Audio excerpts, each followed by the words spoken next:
Hello everyone, a very good morning to all of you. स्वागत है आप सभी का हमारी आज की क्लास में बच्चों। सो लास्ट क्लास में we have finish the stereochemistry. हमने स्टीरियो केमिस्ट्री को फिनिश किया था लास्ट क्लास में। आज की क्लास में हम शुरू करने वाले हैं reaction mechanism. Okay, reaction mechanism को हम शुरू करेंगे। A very good morning to all of you. स्वागत है आप सभी का। फटाफट से कनेक्ट हो जाइए। ठीक है, किसी बच्चे को कोई समस्या, कोई दिक्कत, आई थिंक कोई दिक्कत होनी नहीं चाहिए। डीपीपी के डाउट्स आपके किसी दिन एक दिन डाउट निकाल के, इस वीक तो बिल्कुल भी नहीं, इस वीक तो बिल्कुल फुल्ली पैक्ड है। Next week I will take your doubts. ठीक है, टाइम निकाल के एक्स्ट्रा क्लास लेके आपके डाउट्स ले लूंगी मैं। Very good morning. उसके अलावा और कोई परेशानी है तो वो बता सकते हो तुम लोग। उसके अलावा और कोई परेशानी किसी को है तो वो बता सकते हो तुम लोग। बताओ भाई जल्दी से। राधे राधे भाई, हैप्पी जन्माष्टमी। स्टीरियो आइसोमर्स नहीं हुआ, आई नो, कभी भी करा दूंगी बीच में। ठीक है, 10-15 मिनट का है, बीच में करवा दूंगी इस लेक्चर के एंड में या कल के लेक्चर के एंड में। ठीक है मैम, 3 दिन बाद आपकी क्लास कर रहा हूँ, मेरे एग्जाम है, लेकिन पीछे का सब पढ़ के आए हैं। ठीक है अंजलि, कोई दिक्कत नहीं है। I know I know I know, रहता है वो, रहता है वो। ठीक है, पढ़ती हूँ तो कोई प्रॉब्लम तो नहीं है ना। अरे नहीं नहीं, प्रॉब्लम तो कोई नहीं है, बस तुम पढ़ लो कि कैसे भी पढ़ लो, तुम लाइव पढ़ लो, तुम रिकॉर्डेड से पढ़ लो, तुम कैसे भी बस पढ़ लो। ठीक है, जैसे इच्छा हो वैसे पढ़ लो। Good morning good morning good morning. Happy Janmashtami, happy Janmashtami to all of you. Stereo अच्छे से समझ आई? कोई बच्चा ऐसा है जो ये बोलेगा कि मैम मुझे तो स्टीरियो समझ ही नहीं आई है? Good morning to all of you. कोई बच्चा ऐसा है जिसको लग रहा है कि मैम 50-50 समझ आई है? मैम क्लॉकवाइज और एंटी क्लॉकवाइज में कंफ्यूजन हो जाती है एग्जाम सॉल्व करते समय। 2-3 बार और करो उसको, ऐसे क्लॉकवाइज एंटी क्लॉकवाइज। जितने ज्यादा बार प्रैक्टिस करोगे उतने टाइम आपको कंफ्यूजन है वो दूर होती रहेगी। पंखे को देख लिया करो ना भाई।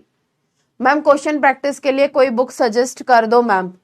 क्वेश्चन प्रैक्टिस के लिए देखो बच्चों, क्वेश्चन प्रैक्टिस के लिए अभी तो तुम ऑर्गेनिक को सीखो। ठीक है, अभी जस्ट ऑर्गेनिक को सीखो। उसके बाद में अगर मैं बात करूं, अगर आपको CSIR नेट के लिए किताबें रेफर करनी है तो क्लेडन, कैरेथर, जेरीमाच, कैरियन, सनबर्ग, इनके सॉल्व एग्जाम्पल्स आप लोग कर सकते हो। 80% समझ गए मैम? अच्छा जी, ठीक है भाई। 100% क्यों नहीं समझे हो? क्लास की टाइमिंग पे कॉलेज होता है तो रिकॉर्डेड क्लास लगा पाता हूँ। कोई बात नहीं अनूप, कोई बात नहीं। रिकॉर्डेड में बैकलॉग कंप्लीट करके आई हूँ। अरे वाह, गुड। ठीक है, जिस बच्चे के बैकलॉग हो गए थे तो बैकलॉग सब कंप्लीट करके आए हो ना? ठीक है, गुड। बिल्कुल अमृता, सही बोल रहे हो। क्लॉकवाइज एंटी क्लॉकवाइज के लिए पंखे को देख लो या अपनी घड़ी को देख लो, दैट्स इट। ठीक है ना? गुड मॉर्निंग अफसाना। अब देखो, जिस बच्चे की भी पहली क्लास है उसको मैं ये सजेस्ट करूंगी बच्चों, जिस भी बच्चे की पहली क्लास है तो आई विल सजेस्ट कि चलो कोई बात नहीं, आप एक बार के लिए तो पढ़ सकते हो। ठीक है, अगर हम बात करें, जीओसी हो गया है बच्चों आपका, स्टीरियो हो गया। स्टीरियो में स्टीरियो आइसोमर रहता है वो 10-15 मिनट का, वो मैं आपको करा दूंगी। ठीक है ना? तो उसके लिए पहले आप जीओसी और स्टीरियो कवर करो बच्चों। ठीक है, मैं ये नहीं बोल रही हूँ कि रिएक्शन मैकेनिज्म पढ़ो ही मत, पढ़ लो। अगर आप कनेक्ट कर पा रहे हो तो ठीक है, you can continue with the live classes, क्योंकि बच्चे पहले भी पढ़ चुके होते हैं। ऐसा नहीं है कि आप MSc पास आउट बच्चे हैं या MSc कर रहे होंगे, तो इतना तो आइडिया होगा, सबको ही होगा। ठीक है ना? जिसको नहीं है, पहले वो जीओसी और स्टीरियो का बैकलॉग कवर करो बच्चों, उसके बाद you can attend the live classes. ठीक है, इसमें मैं आपको पढ़ाऊंगी, है ना? मैं आपको पढ़ाऊंगी, फिर आप बोलोगे कि मैम समझ नहीं आ रहा है या फिर ये दिक्कत है, तो फिर उससे अच्छा है कि पहले आप वो वाली क्लासेस इस टाइम पे कवर अप कर लो। ठीक है, थोड़ा सा एक्स्ट्रा टाइम देके और फिर कंटिन्यू क्लास के साथ में लाइव क्लासेस अटेंड करो। एक वीक बाद रिमूव हो जाती, नहीं नहीं, ऐसा थोड़ी होता है कि पुरानी क्लास एक वीक के बाद रिमूव नहीं होती भाई, वो रिकॉर्डेड फॉर्म में आपके पास में अवेलेबल रहेगी। ऐसा कुछ नहीं है कि पुरानी क्लास है वो रिमूव हो जाती है, वो रिकॉर्डेड फॉर्म में आपके पास में अवेलेबल रहेगी। ठीक है, ओके, चलो अच्छा है, मोटा मोटिकली सबको समझ में आ गया है। जिन बच्चों की नई क्लास है, आज फर्स्ट क्लास है, आई विल सजेस्ट कि पहले बैकलॉग कवर करो। और मैं हर बच्चे को यही बोलूंगी, चाहे आप कितने भी बिजी क्यों ना हो, ठीक है ना। शिवानी क्या डाउट है आपका, क्या डाउट है? आप कितने भी बिजी क्यों ना हो, आप ट्राई कीजिए, आप ट्राई कीजिए कि एटलीस्ट आपका बैकलॉग ना हो। मैम डीपीपी के डाउट्स कब लोगे? इस वीक तो फुल्ली पैक्ड अप होने, 3-3 क्लासेस है, 3-3 किसी में 4-4 भी है। नेक्स्ट वीक पक्का आपके डीपीपी के डाउट्स लोगे, ठीक है। शिवानी क्या डाउट है? अच्छा ठीक है, कोई बात नहीं।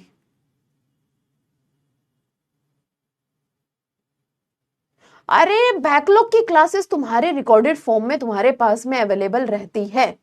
बीएससी फिफ्थ सेमेस्टर में बैक है तो कोई बात नहीं, कोई बात नहीं, क्या दिक्कत है उसमें? दोबारा पेपर देके उसको कवर अप कर लो, ठीक है। अब चलिए भाई, सारी बातें हो गई हैं, चलिए शुरू करते हैं। This is our lecture number first, किसका? रिएक्शन मैकेनिज्म का। देखो अभी हमने जीओसी तुमने पढ़ लिया होगा, ऑर्गेनिक में स्टीरियो हमने पढ़ लिया होगा, रिएक्शन मैकेनिज्म। जब मैंने आपकी ऑर्गेनिक की क्लास शुरू की थी तो मैंने आपको फर्स्ट डे ही क्लियर किया था, मैंने आपको फर्स्ट डे क्लियर किया था कि जीओसी, स्टीरियो, रिएक्शन मैकेनिज्म, ये ऐसे 3 टूल हैं जो आपको पूरी की पूरी ऑर्गेनिक केमिस्ट्री समझने में काम करेंगे। मतलब चाहे आपको रिएजेंट पढ़ना हो, चाहे आपको नेम रिएक्शन पढ़ना हो, है ना, चाहे आपको रिएजेंट पढ़ना हो, चाहे आपको नेम रिएक्शन पढ़ना हो, पेरिसाइक्लिक पढ़ना हो, क्वेश्चन मिक्सअप, चाहे इंटरमीडिएट पढ़ना, ठीक है, इंटरमीडिएट पढ़ना हो, तो हर एक चीज में हमारे ये चीज है वो इन्वॉल्व होंगे कहीं ना कहीं। मतलब ऐसा नहीं है बच्चों ऑर्गेनिक में कि जीओसी में पढ़ लिया, ठीक है ना। अब शांति रखो भाई, चुप हो जाओ, बिल्कुल ही चुप हो जाओ, बिल्कुल एकदम शांति रखो, शांति please.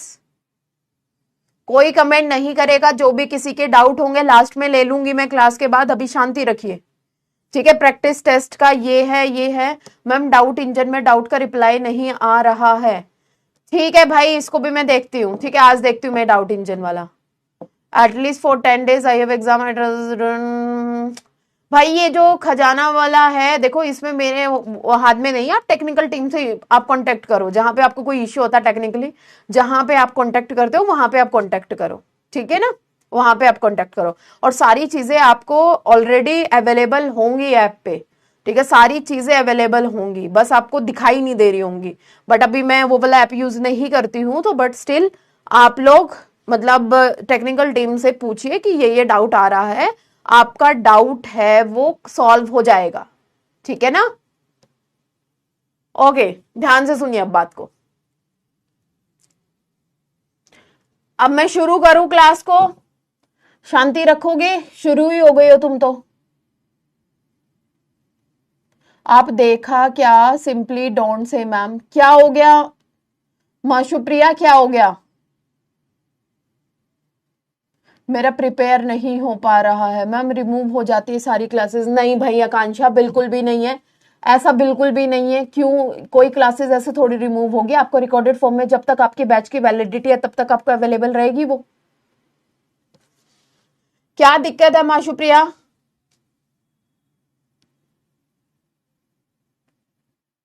I wasted this amount. हाँ तो दिक्कत क्या है ये बताओ आप पहले, रुक जाओ भाई 1 मिनट रुको। माशुप्रिया क्या दिक्कत है?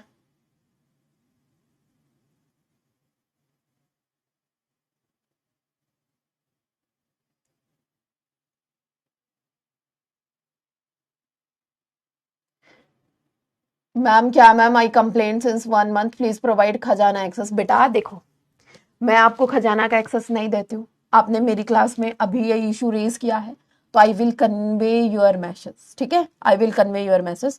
डाउट इंजन और ये वाला भी, ठीक है ना, खजाना का एक्सेस आपको चाहिए तो ठीक है, डोंट वरी, ओके। अब ये खजाना का आपने प्रो बैच लिया है या फिर नॉर्मल शॉर्ट बैच लिया है, वो भी तो आपको देखना पड़ेगा ना कि कौन सा बैच आपके पास में है। माई बैच में सब दिया तो है। अगर माई बैच में सब कुछ है, भाई ये बच्चे बता रहे माई बैच में सब कुछ आपके पास में गिवन तो है, तो उसमें देख लीजिए ना आप लोग। सेंड स्पेक्ट्रोस्कोपी एटलीस्ट यू से। मैम थैंक यू मैम, ठीक है माशुप्रिया, मैं बोलूंगी भाई ये बात, बट मैं ये सारी चीजें हैंडल नहीं करती हूँ, मेरा काम है सिर्फ आपको पढ़ाना, आपके डाउट्स लेना, ठीक है। ये थोड़ा बहुत टेक्निकल इश्यू की वजह से आप इतने परेशान मत होया करो। देखो ये बच्चे बोल रहे कि अवेलेबल है खजाना, सब है उसमें, ये जो ये बोल तो रहे कि सब है, आप एक बार चेक करो, अगर फिर भी नहीं है तो एक बार टेक्निकल टीम को वो करो, डाउट इंजन में कोई रिप्लाई नहीं आ रहा है मैम। ठीक है भाई, ठीक है, डाउट इंजन का भी देखेंगे। टेस्ट भी शो नहीं होता है, प्लीज टेस्ट भी कन्वे कर दीजिए। भाई ये टेस्ट है वो शो होता है, आप लोगों को देखना नहीं आ रहा है, ठीक है ना मैम। 4000 में खजाना नहीं है, अच्छा खजाना प्रो बैच में वही मैं बोल रही हूँ भाई। बैच कौन सा है आपका वो तो देखो ना आप, बैच कौन सा आपने बाय किया है। मेरे बैच बिल्कुल सब रहता है, सारी चीजें आपके पास में अवेलेबल है, ऐसा बिल्कुल भी नहीं है। वो आपकी गलती है कि आपको दिखाई नहीं दे रहा है। थोड़ा सा उस ऐप को आप एक्सप्लोर करो, ठीक है ना, एक्सप्लोर करो बस।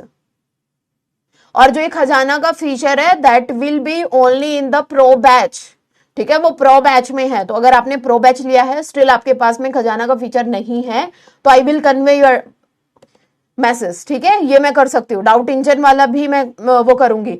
उसके बाद में ये टेस्ट सीरीज भी आपकी सारी चीजें वहां पे अवेलेबल है, आपको देखना नहीं आ रहा है, ठीक है ना। सारी चीजें एक बार आप वो माई बैचेस और ये सब चीजों में देखो, सारी चीजें आपको मिलेंगी। बिल्कुल भाई, सारी चीजें हैं।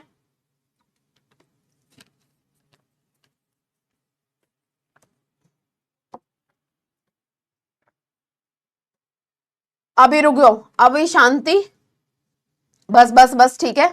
जिसको कोई भी दिक्कत है आप शांति रखिए, ठीक है, सारी चीजें आपको मिल जाएंगी। भाई तुम यूं ही इंपल्सिव हो जाते हो, बस घेर लो जो चीज है, बस गुस्सा निकाल दो बस, है ना।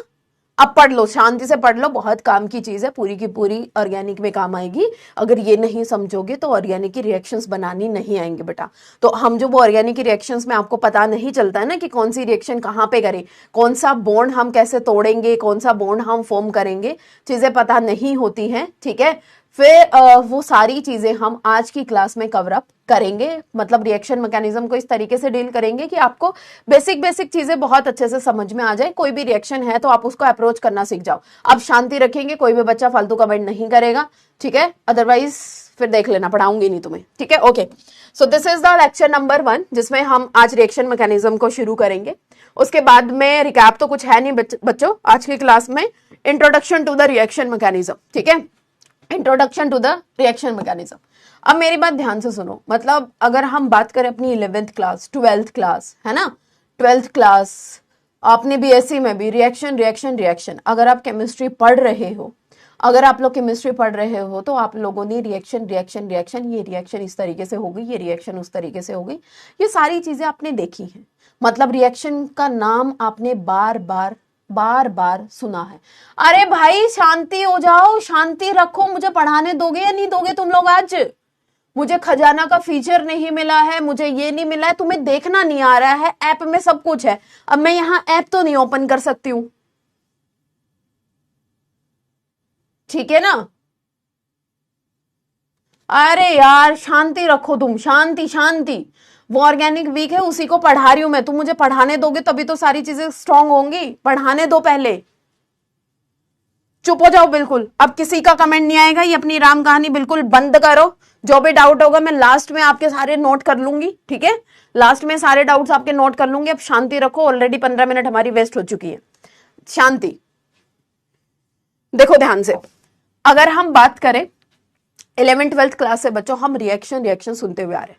सबसे पहले हम इस रिएक्शन के बारे में हम जानते हैं कि ये रिएक्शन बेसिकली होती क्या है, हम ये रिएक्शन किसको बोलते हैं। हम अपनी पुरानी केमिस्ट्री के अकॉर्डिंग भी इसको सीखेंगे और न्यू थोड़ा सा एडवांस तरीके से भी हम इस चीज को सीखेंगे। अब सबसे पहले मैं एक छोटा सा एग्जांपल लेती हूँ, जो रिएक्शन आप सभी ने बचपन से पढ़ते हुए आ रहे हो। मैं यही बोलूंगी 11th 12th नहीं, बचपन से तुम पढ़ते हुए आ रहे हो। किसी बच्चे ने कुछ नहीं पढ़ा है तो एटलीस्ट ये रिएक्शन तो जरूर सीखी ही होगी। फॉर एग्जाम्पल यहाँ पे CH3Cl है और इसकी रिएक्शन मैं करवा दूं किसी OH- के साथ में, तो आप सभी ने सीखा है कि OH- कार्बन के ऊपर अटैक करेगा और यहां से Cl को निकाल देगा। मतलब कहीं ना कहीं CH3 और OH का फॉर्मेशन हमें यहाँ पे देखने को मिलता है ना, CH3 और OH का फॉर्मेशन हमें यहाँ पे देखने को मिलता है। जिसके ऊपर जनरली रिएक्शन हो रही है उसको हम नाम देते हैं सबस्ट्रेट का, या फिर हम ऑर्गेनिक की टर्म्स में हम इसको नाम दे देते हैं किसका, रिएक्टेंट का। जिसकी वजह से रिएक्शन हो रही है that is called as the reagent. और फाइनली जो चीज मुझे यहाँ पे ऑब्टेन हो रही है उसको हम नाम देते हैं किसका, प्रोडक्ट का।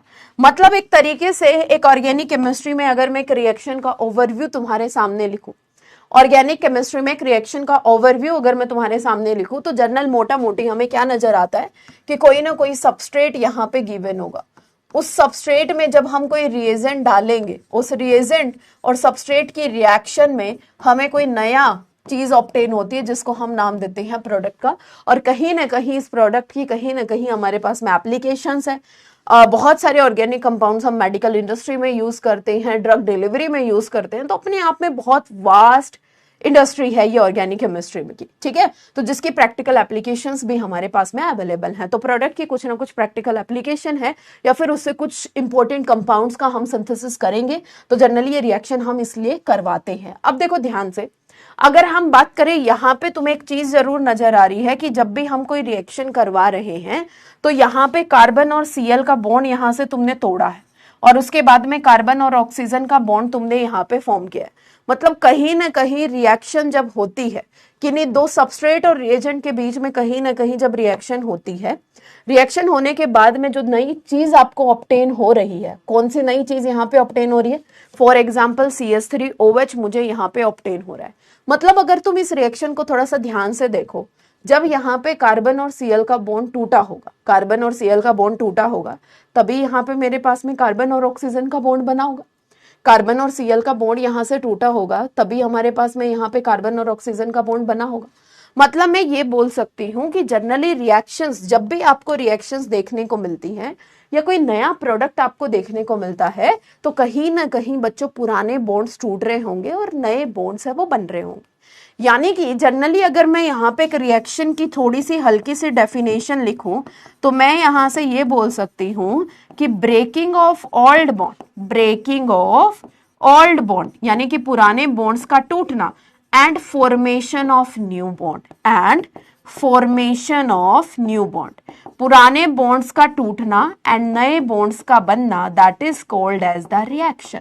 इसे को हम एक ऑर्गेनिक रिएक्शन का नाम देते हैं, क्योंकि कहीं ना कहीं जब पुराने बॉन्ड टूट रहे हैं तभी तो हमारे नए बॉन्ड्स यहाँ पे फॉर्म हो रहे हैं, तो that is called as the reaction.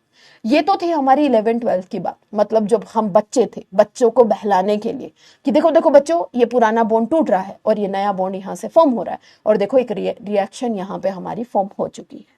But अब हम बड़े बच्चे हो चुके हैं, हम नेट के लिए तैयारी कर रहे हैं, हम केमिस्ट्री को सीख रहे हैं, तो एक्चुअली में अब हमें थोड़ा सा ये देखना है कि बेसिकली ये रिएक्शन हुई तो हुई कैसे। मतलब ये पुराने बॉन्ड्स, मतलब बॉन्ड्स को तोड़ा कैसे हमने।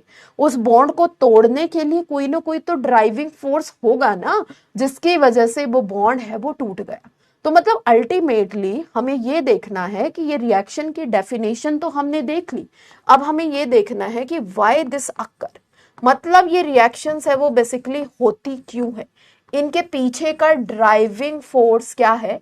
ऐसा क्या हो जाता है कि बॉन्ड्स यहाँ से टूटने लगते हैं और कुछ बॉन्ड्स यहाँ पे बनने लगते हैं, उसी का आंसर हमें यहाँ पे फाइंड आउट करना।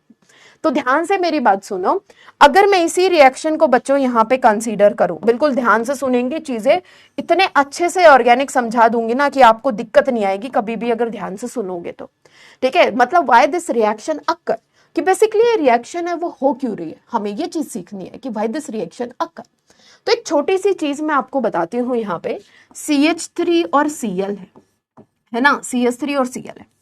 अगर मैं बात करूं यहाँ पे CH3 और Cl हमारे पास में गिवन है, तो आपने GOC में ये पढ़ा है कि जब जब किसी कार्बन और कार्बन लगा है, तो कार्बन और कार्बन के साथ में बॉन्ड बना है, तो दोनों की इलेक्ट्रोनेगेटिविटी सेम है, तो दोनों इलेक्ट्रॉन है वो बिल्कुल सेंटर में प्रेजेंट होंगे।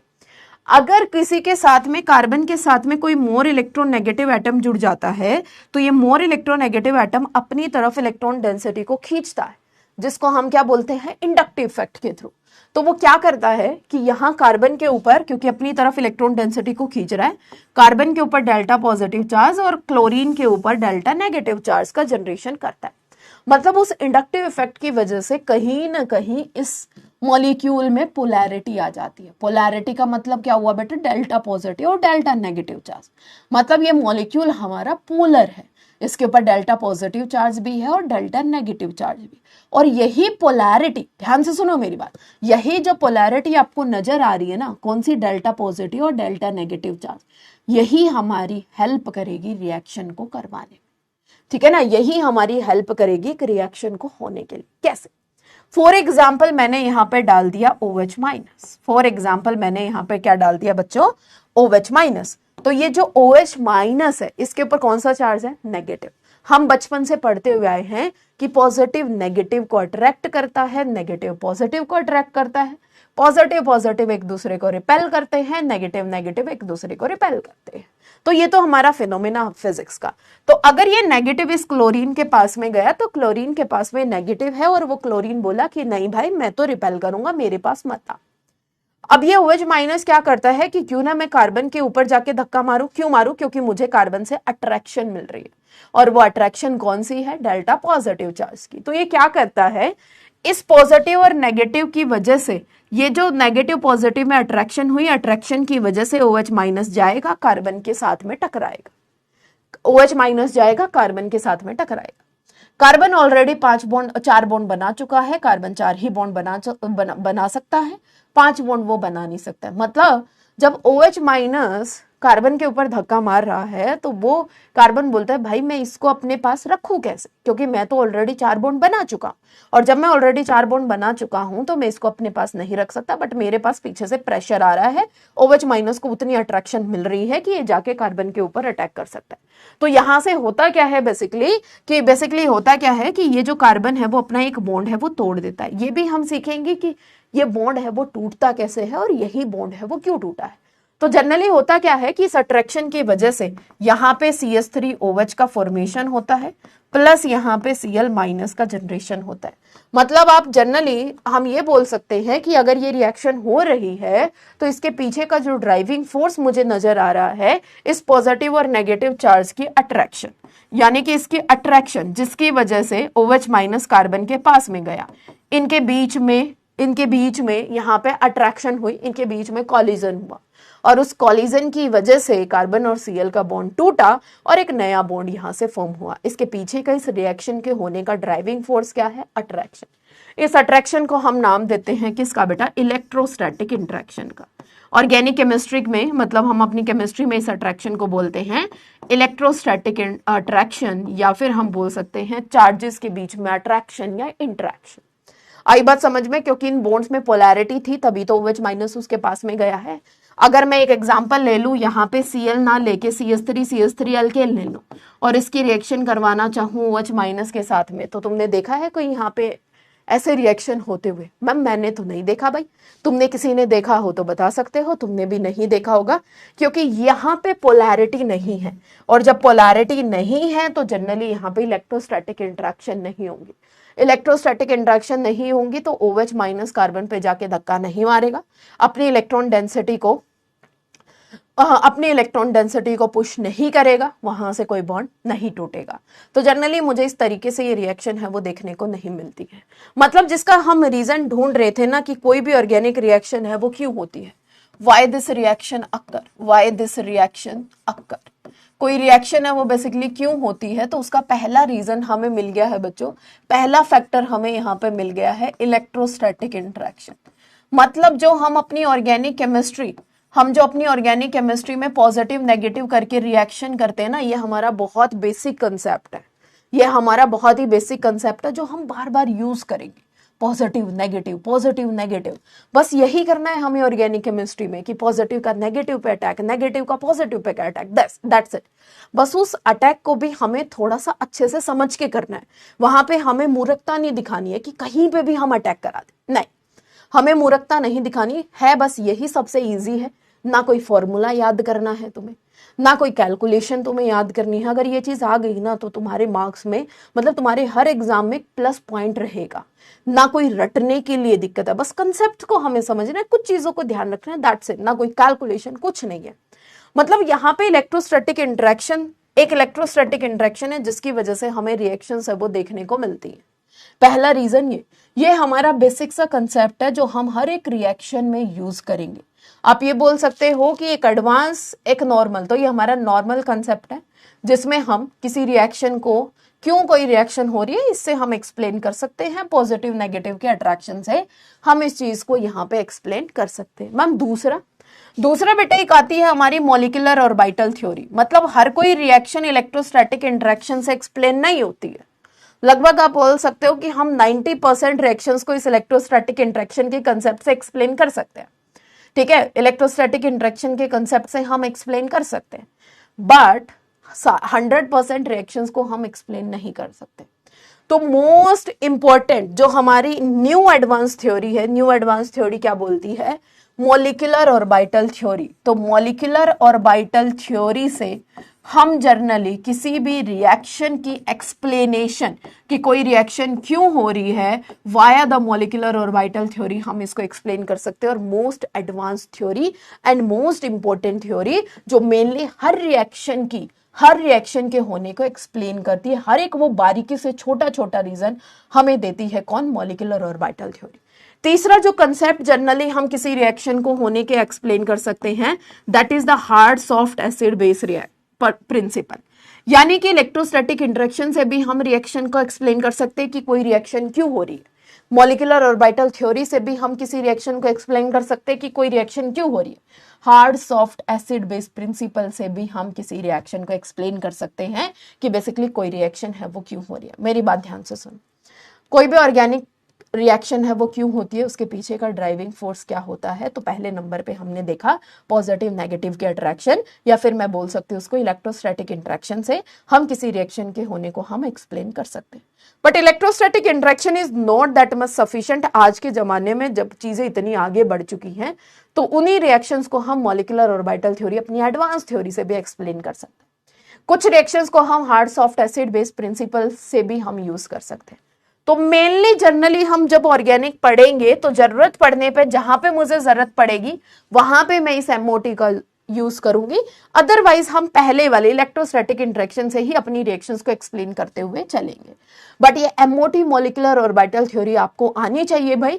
एमओटी से क्वेश्चन भी पूछ लेता है एग्जामिनर कि इलेक्ट्रॉन कौन से ऑर्बिटल में जा रहे हैं। ठीक है, इस तरीके से। अब देखो छोटी सी चीज यहाँ पे देखो, जो मैंने एग्जाम्पल अभी यहाँ पे कंसीडर करा था। फॉर एग्जाम्पल CH3Cl है, ठीक है, यहाँ पे OH माइनस था। इलेक्ट्रोस्टैटिक इंटरेक्शन ने क्या बोला कि यहाँ डेल्टा पॉजिटिव और इस नेगेटिव के बीच में अट्रैक्शन हुई है ना, इसके बीच में अट्रैक्शन हुई तो नेगेटिव ने यहाँ पे अटैक किया और Cl यहाँ से निकाला। तो CH3 यहाँ पे क्या आया OH प्लस यहाँ पे Cl माइनस। इलेक्ट्रोस्टैटिक इंटरेक्शन ने ये तो एक्सप्लेन कर दिया कि OH माइनस ने कार्बन के ऊपर अटैक किया और वहां से Cl निकला और तब जाके ये रिएक्शन हुई हमारी। देखो तुम्हें बहलाने के लिए मैंने यहाँ पे बोल दिया कि कार्बन के पास में कार्बन 5 बॉन्ड तो बना नहीं सकता। OH माइनस जैसे ही अपने इलेक्ट्रॉन दे रहा है वैसे ही ये बॉन्ड टूट रहा है। बट यहां से क्वेश्चन ये उठता है कि जब ये OH माइनस अपने इलेक्ट्रॉन दे रहा है तो वो इलेक्ट्रॉन कहाँ दे रहा है? कार्बन के सारे ऑर्बिटल फिल्ड है भाई, 4 बॉन्ड बना रखे हैं उसने, कोई खाली ऑर्बिटल नहीं है इसके पास। कोई इलेक्ट्रॉन ये इलेक्ट्रॉन कहीं पे एक्सेप्ट नहीं कर सकता है। तो ये OH माइनस है वो इलेक्ट्रॉन दे का रहा है, मतलब ये OH माइनस अपने इलेक्ट्रॉन है वो दे का रहा है। अब किसी को ये नहीं समझ में आया हो कि कार्बन ने 4 बॉन्ड कैसे बनाए, इधर सुनो। कार्बन की जो हाइब्रिडाइजेशन है 1s2 2s2 2p2 यही होती है इसकी इलेक्ट्रॉनिक कॉन्फ़िगरेशन। 6 एटॉमिक नंबर होता है। अब सुनो ध्यान से, अगर हम देखें तो आउटर मोस्ट शेल हमेशा बॉन्डिंग में पार्टिसिपेट करती है जब इसे बॉन्ड बनाने होते हैं। फॉर एग्जाम्पल कार्बन को अगर इसे 4 बॉन्ड बनाने हैं, if carbon wants the 4 bond अगर बनाने हैं कार्बन को तो 4 ऑर्बिटल चाहिए और उसमें अनपेयर्ड इलेक्ट्रॉन चाहिए उसे। तो फॉर एग्जाम्पल यहाँ पे मैंने 2s 2 इलेक्ट्रॉन इधर है और 2p में कितने हैं, यहाँ पे 2 इलेक्ट्रॉन है। इस 2s और 2p के बीच में एनर्जी गैप है वो बेसिकली कम होता है। आप सभी ने बॉन्डिंग में पढ़ा होगा 2s और 2p के बीच में एनर्जी गैप कम होता है तो यहां से एक इलेक्ट्रॉन उठ के कहाँ चला जाता है, आगे की तरफ चला जाता है। ये भी अनपेयर्ड और यहाँ पे भी हमारे पास में अनपेयर्ड इलेक्ट्रॉन, मतलब ये 4 बॉन्ड बनाने के लिए आप सक्षम हो चुके हैं, 4 अनपेयर्ड इलेक्ट्रॉन। अब अपने बॉन्ड की स्ट्रेंथ को बढ़ाने के लिए, क्योंकि s है, S के पास में एनर्जी कम है, P के पास में डायरेक्शनल नेचर है, तो उसके लिए यहाँ पे कंसेप्ट आता है मिक्सिंग ऑफ ऑर्बिटल का, जो हम पढ़ते हैं किसमें बेटा, हाइब्रिडाइजेशन में। तो ये सारे के सारे ऑर्बिटल है S और P, तीन P और एक S है, वो आपस में मिक्स हो जाते हैं और सेम एनर्जी पे आ जाते हैं, सेम एनर्जी पे आ जाती हैं, तो इसलिए हम इसको बोलते हैं this is our sp3 hybrid orbital. ये भी sp3 हाइब्रिड ऑर्बिटल, ये भी sp3 हाइब्रिड ऑर्बिटल, ये भी sp3 हाइब्रिड ऑर्बिटल और ये भी sp3 हाइब्रिड ऑर्बिटल, है ना, सारे के सारे हमारे sp3 हाइब्रिड ऑर्बिटल।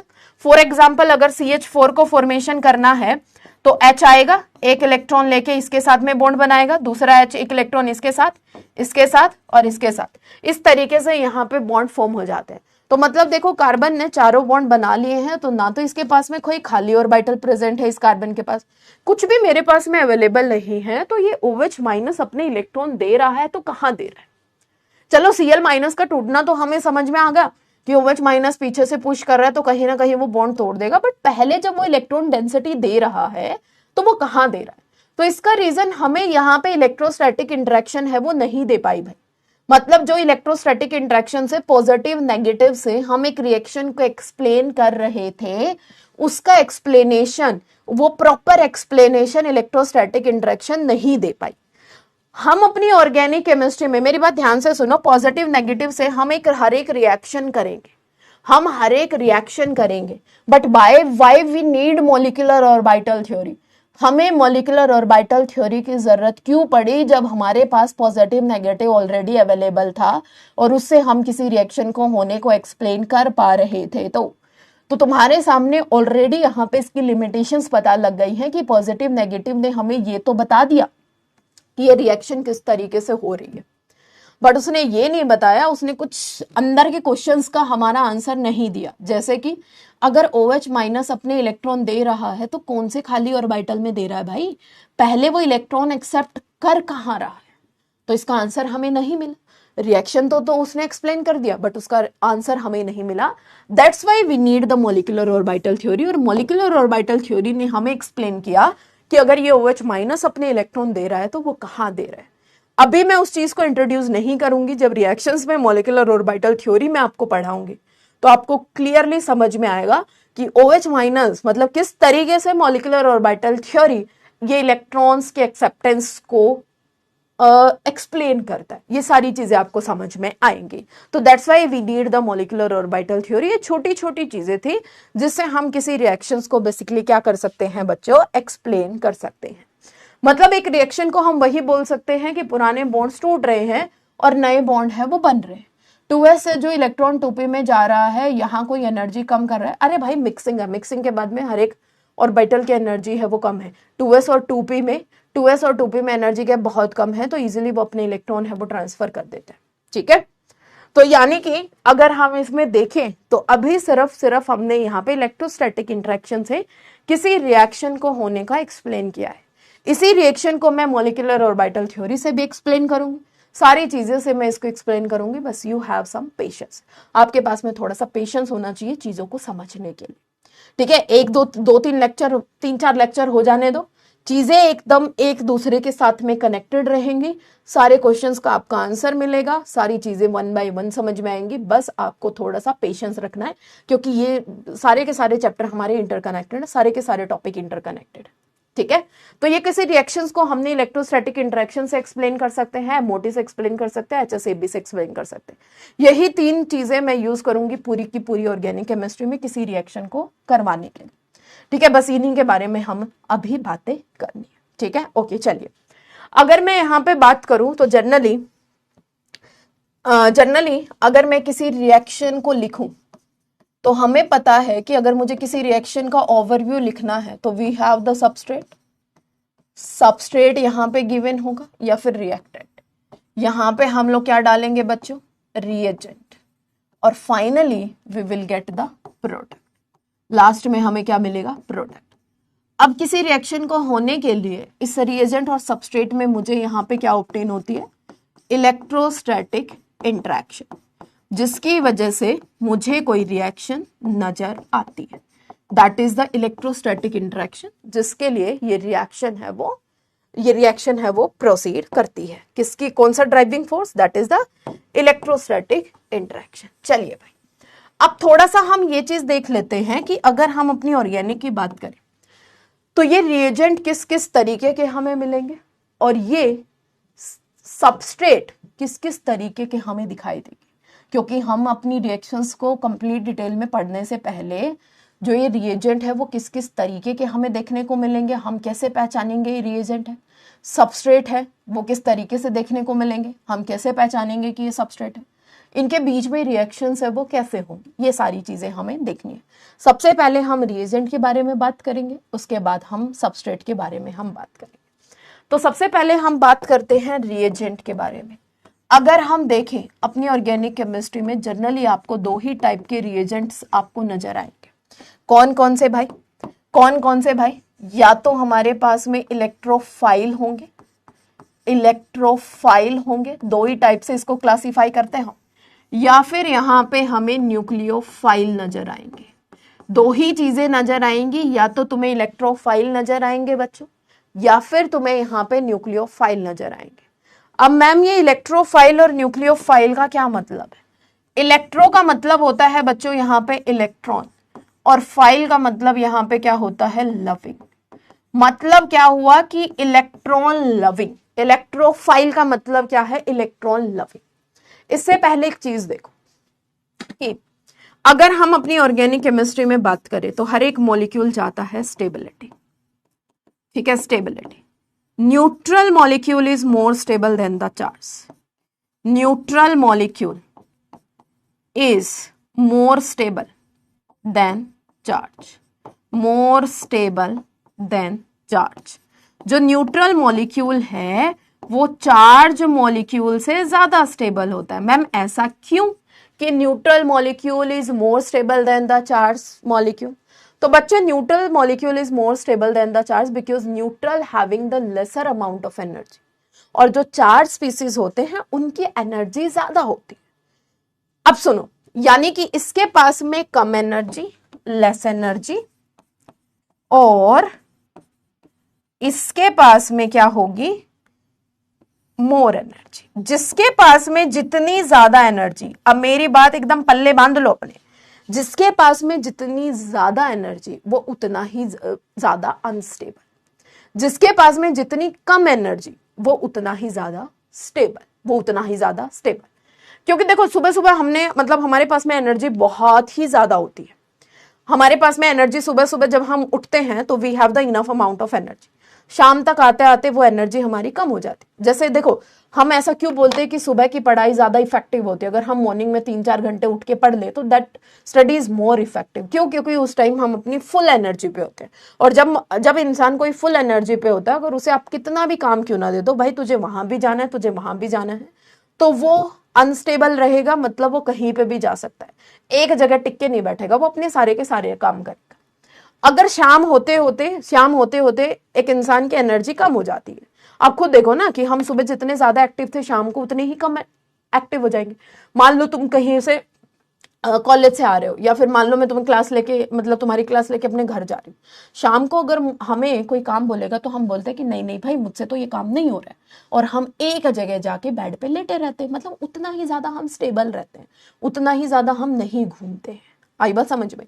यानी कि जिसके पास में न्यूट्रल मॉलिक्यूल होते हैं उनके पास में लेस एनर्जी होती है बच्चों, और these are more stable, more stable. और जो चार्ज स्पीसीज होती है, चार्ज स्पीसीज होती है इसके पास में मोर एनर्जी होती है, तो लेस स्टेबल होते, लेस स्टेबल होते। तो ये जो चार्ज वाली स्पीसीज है ना, वो हमेशा ये चाहती हैं कि किसी तरीके से मैं न्यूट्रल हो जाऊं और स्टेबल हो जाऊं। न्यूट्रल को तो कोई दिक्कत ही नहीं, वो तो है ही स्टेबल। चार्ज वाली हमेशा ये चाहती है कि मैं न्यूट्रल हो जाऊं और स्टेबल हो जाऊं। अब जिसके पास में पॉजिटिव चार्ज है, ध्यान से देखो, जिसके पास में पॉजिटिव चार्ज है, पॉजिटिव चार्ज का मतलब क्या हुआ बच्चों, इलेक्ट्रॉन की कमी, इलेक्ट्रॉन की कमी। तो ये कहां भागता है, ये भागता है नेगेटिव के पास, कि बस मुझे इलेक्ट्रॉन मिल जाए और मैं स्टेबल हो जाऊं, और इलेक्ट्रॉन लेके मैं न्यूट्रल हो जाऊं, मैं स्टेबल हो जाऊं, मतलब अपने आप को न्यूट्रल कराना चाहता है। जिसके ऊपर पॉजिटिव चार्ज, आप खुद देखो पॉजिटिव चार्ज कब आता है, जब एक इलेक्ट्रॉन किसी को हम देते हैं, है ना। जैसे ही उसे इलेक्ट्रॉन मिल जाएगा तो पॉजिटिव चार्ज न्यूट्रल, मतलब that is stable. Positive charge भागेगा क्योंकि वो इलेक्ट्रॉन की कमी है, इलेक्ट्रॉन डेफिशिएंट है, जहां पे उसे इलेक्ट्रॉन मिल रहे होंगे, क्योंकि वो भी अपने आप को स्टेबल करना चाहता है। जिसके पास में नेगेटिव चार्ज है, नेगेटिव चार्ज कब आता है? जब वो किसी से मांग के इलेक्ट्रॉन लाता है ना, मांग के लाया हुआ इलेक्ट्रॉन है तो कहीं ना कहीं उसके ऊपर चार्ज भी, तो वो क्या चाहता है, भाई मुझे इस चार्ज की जरूरत नहीं है, आई वॉन्ट स्टेबिलिटी, मुझे न्यूट्रल होना है, बस कोई भी इंसान आए और मुझसे इस चार्ज को ले। वो किसी को देना चाहता है, पॉजिटिव किसी से लेना चाहता है, न्यूट्रल तो हमारा स्टेबल ही। कहने का मतलब ओवरऑल कंक्लूजन यहां से ये निकला कि everyone in this universe wants stability. जिसके पास में कमी है वो लेके स्टेबिलिटी को गेन करता है, जिसके पास में ज्यादा है वो किसी को देके स्टेबिलिटी को गेन करता है। अब देखो यहाँ पे मैंने तुम्हें बोला कि रिएजेंट्स है वो बेसिकली हम इनको दो पार्ट्स में, मतलब जनरली हमें रिएजेंट्स है वो दो टाइप के नजर आते हैं, या तो ये इलेक्ट्रोफाइल या फिर ये न्यूक्लियोफाइल। अगर मैं बात करूं बच्चों इलेक्ट्रोफाइल की, इसका मतलब क्या है? Electron loving. इलेक्ट्रॉन लविंग मतलब इलेक्ट्रॉन को ये प्यार करेगा, इलेक्ट्रॉन को प्यार करेगा मतलब इलेक्ट्रॉन की तरफ अट्रैक्ट होगा। क्या बोला मैंने यहाँ पे? इलेक्ट्रोफाइल मतलब इलेक्ट्रॉन लविंग, इलेक्ट्रॉन लविंग मतलब इलेक्ट्रॉन की तरफ ये क्या होगा? अट्रैक्ट होगा। इलेक्ट्रॉन की तरफ ये क्या होगा बच्चों? यहां से अट्रैक्ट होगा। और इलेक्ट्रॉन की तरफ अट्रैक्ट हो रहा है मतलब किसी इलेक्ट्रॉन के ऊपर चार्ज कौन सा होता है? Negative charge. अगर किसी नेगेटिव चार्ज की तरफ अट्रैक्ट हो रहा है, इसका मतलब क्या हुआ कि खुद क्या होगा? इलेक्ट्रॉन डेफिशिएंट होगा। इसका मतलब क्या हुआ कि electrophile, these are electron loving, electron loving, it means it will attract, it means it attract electrons, मतलब it will attract the electron pair, it means क्या हुआ? itself, खुद ये बेचारे क्या हैं? इलेक्ट्रॉन डेफिशिएंट है। जिसके पास में इलेक्ट्रॉन की कमी होती है वही तो इलेक्ट्रॉन को अट्रैक्ट करके खुद को स्टेबलाइज कराता है। इलेक्ट्रॉन डेफिशिएंट मतलब इलेक्ट्रॉन की कमी, इलेक्ट्रॉन की कमी बेचारे गरीब, मतलब इनके पास में इलेक्ट्रॉन्स की कमी होती है और ये पुअर इन नेचर होते हैं। मैं यहां से ये बोल सकती हूँ दीज आर इलेक्ट्रॉन डेफिशिएंट, या फिर इनके पास में कमी है। किसकी कमी है? इलेक्ट्रॉन की कमी है। पुअर है बेचारे, गरीब है, इलेक्ट्रॉन की कमी इनको नजर आ रही। उसके बाद में यहाँ पे देखिए न्यूक्लियोफाइल। न्यूक्लियोफाइल का मतलब क्या हुआ? न्यूक्लियस, और फाइल का मतलब होता है बेटा लविंग। मतलब न्यूक्लियोफाइल एक ऐसी स्पीसीज है जो न्यूक्लियस लविंग होती है। न्यूक्लियस लविंग का मतलब क्या है? अगर मैं न्यूक्लियस के ऊपर चार्ज देखूं तो न्यूक्लियस के ऊपर चार्ज होता है positive. It means nucleophile are the species which are the positive charge loving, which are the positive charge loving. मतलब ये पॉजिटिव चार्ज को अपनी तरफ अट्रैक्ट करेंगे, और पॉजिटिव चार्ज को अपनी तरफ अट्रैक्ट कौन करता है? जिसके पास में ज्यादा इलेक्ट्रॉन हो, जिसको देना हो। नेगेटिव पॉजिटिव को अट्रैक्ट करता है, पॉजिटिव नेगेटिव को अट्रैक्ट करता है। मतलब मैं यहां से ये बोल सकती हूं कि these are the nucleus loving, यानी कि ये क्या है? न्यूक्लियस लविंग है। और न्यूक्लियस लविंग तभी हो सकते हैं जब इटसेल्फ इलेक्ट्रॉन रिच हो, मतलब इनके पास में इलेक्ट्रॉन डेंसिटी ज्यादा हो, इलेक्ट्रॉन भरपूर मात्रा में प्रेजेंट हो और इजिली किसी को डोनेट कर सकता है। मतलब these are the rich species. Rich मतलब अमीर है, बट किससे? Electron rich. यानी कि यहां से हमें जो ऑर्गेनिक केमिस्ट्री में जो एरो पे जो रिएजेंट्स दिखाई देंगे, या तो वो इलेक्ट्रोफाइल होंगे बेटा जिनके पास में इलेक्ट्रॉन्स की कमी होगी, या फिर वो न्यूक्लियोफाइल होंगे जिसके पास में इलेक्ट्रॉन डेंसिटी ज्यादा होगी। Organic reactions is nothing about किसी को इलेक्ट्रॉन देना और लेना, जिसके पास में कमी है उसको देना और जिसके पास में ज्यादा है उससे लेना। बस वो लेना और देना भी हम बहुत एक तरीके से कराएंगे तो ऑटोमेटिकली हमें रिएक्शन समझ में आ जाएंगे। मतलब जो एरो के ऊपर आपको चीज नजर आएगी, या तो वो उसके पास में इलेक्ट्रॉन्स की कमी होगी या फिर उसके पास में इलेक्ट्रॉन ज्यादा होंगे। अगर कमी होगी वो किसी से लेगा, अगर ज्यादा होंगे तो वो किसी को देगा, दैट्स इट। तो generally reagents are of two types, या तो इलेक्ट्रोफाइल या फिर न्यूक्लियोफाइल। जनरली या तो वो इलेक्ट्रोफाइल इलेक्ट्रॉन डेफिशिएंट होंगे या फिर वो इलेक्ट्रॉन रिच होंगे। अब मैम इनकी डेफिनेशन तो आपने समझा दी, बट यहाँ पे हमें इनके एग्जाम्पल्स भी तो बता दीजिए कि इलेक्ट्रोफाइल कैसे होते हैं और न्यूक्लियोफाइल कैसे होते हैं। हमें इनकी डेफिनेशन तो समझ में आ गई, हम पहचानेंगे कैसे? कि ये हमारे इलेक्ट्रोफाइल हैं और ये हमारे न्यूक्लियोफाइल। यहां तक बताइए, यहां तक किसी बच्चे को कोई समस्या, कोई डाउट बता सकते हो तुम लोग? समझ में आ रहा है? रिएक्शन मैकेनिज्म लग रहा है कि हाँ तुम लोग सीख लोगे, या मैं तुम्हें पढ़ा दूंगी रिएक्शन मैकेनिज्म? क्योंकि अपने आप में ये बहुत इंपॉर्टेंट टॉपिक है बच्चों, इसको पढ़ाना ही अपने आप में बहुत अच्छा है। मैं आपको ये टॉपिक पढ़ा रही हूं, it means I am very very lucky. ठीक है ना? बताइए जल्दी से।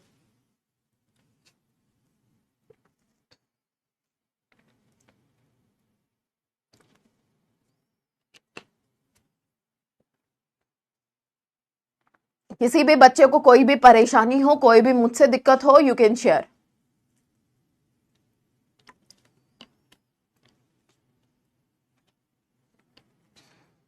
किसी बच्चे को ऐसा लग रहा हो कि मैम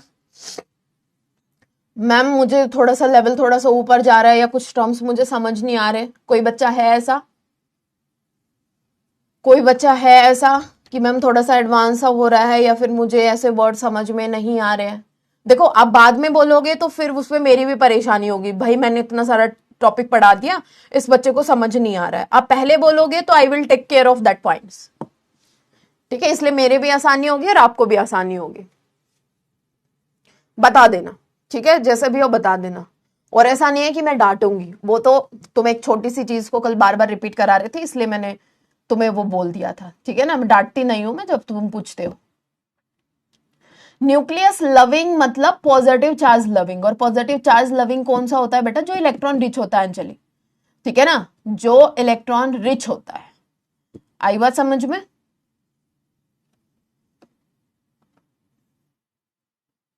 कल मैंने आशुतोष को डांटा था ना, गुस्सा तो नहीं हो आशुतोष कि मैम ने ऐसे डांट दिया? ऐसे कैसे डांट सकती है मैम? है ऐसे कैसे मुझे डांट दिया? चलिए देखो, अब एग्जाम्पल्स के थ्रू समझते हैं बच्चों कि न्यूक्लियोफाइल को हम कैसे पहचानेंगे, इलेक्ट्रोफाइल को हम कैसे पहचानेंगे। मैम इंग्लिश थोड़ी वीक है मेरी, कोई बात नहीं बच्चों, मेरी भी वीक है, मुझे भी नहीं आती इंग्लिश में इंग्लिश। ठीक है ना? बस पढ़ा पा रही हूँ वही बहुत है, मैं भी तुम्हारे जैसी ही हूँ, मुझे भी नहीं आती इंग्लिश। ठीक है, चलो आगे चलो। न्यूक्लियोफाइल, अब वन बाय वन हम थोड़ा सा अपने जो हमें जो रिएजेंट्स दिखते हैं, देखो पहले बेसिक से शुरू करेंगे, फिर उतने एडवांस तक लेके जाएंगे जैसे क्वेश्चन हमसे पेपर में पूछे जाते हैं। ठीक है? तो तब हम वो तभी कर पाएंगे जब हम बेसिक चीजें छोटी छोटी हम कनेक्ट कर पाएंगे। ठीक है?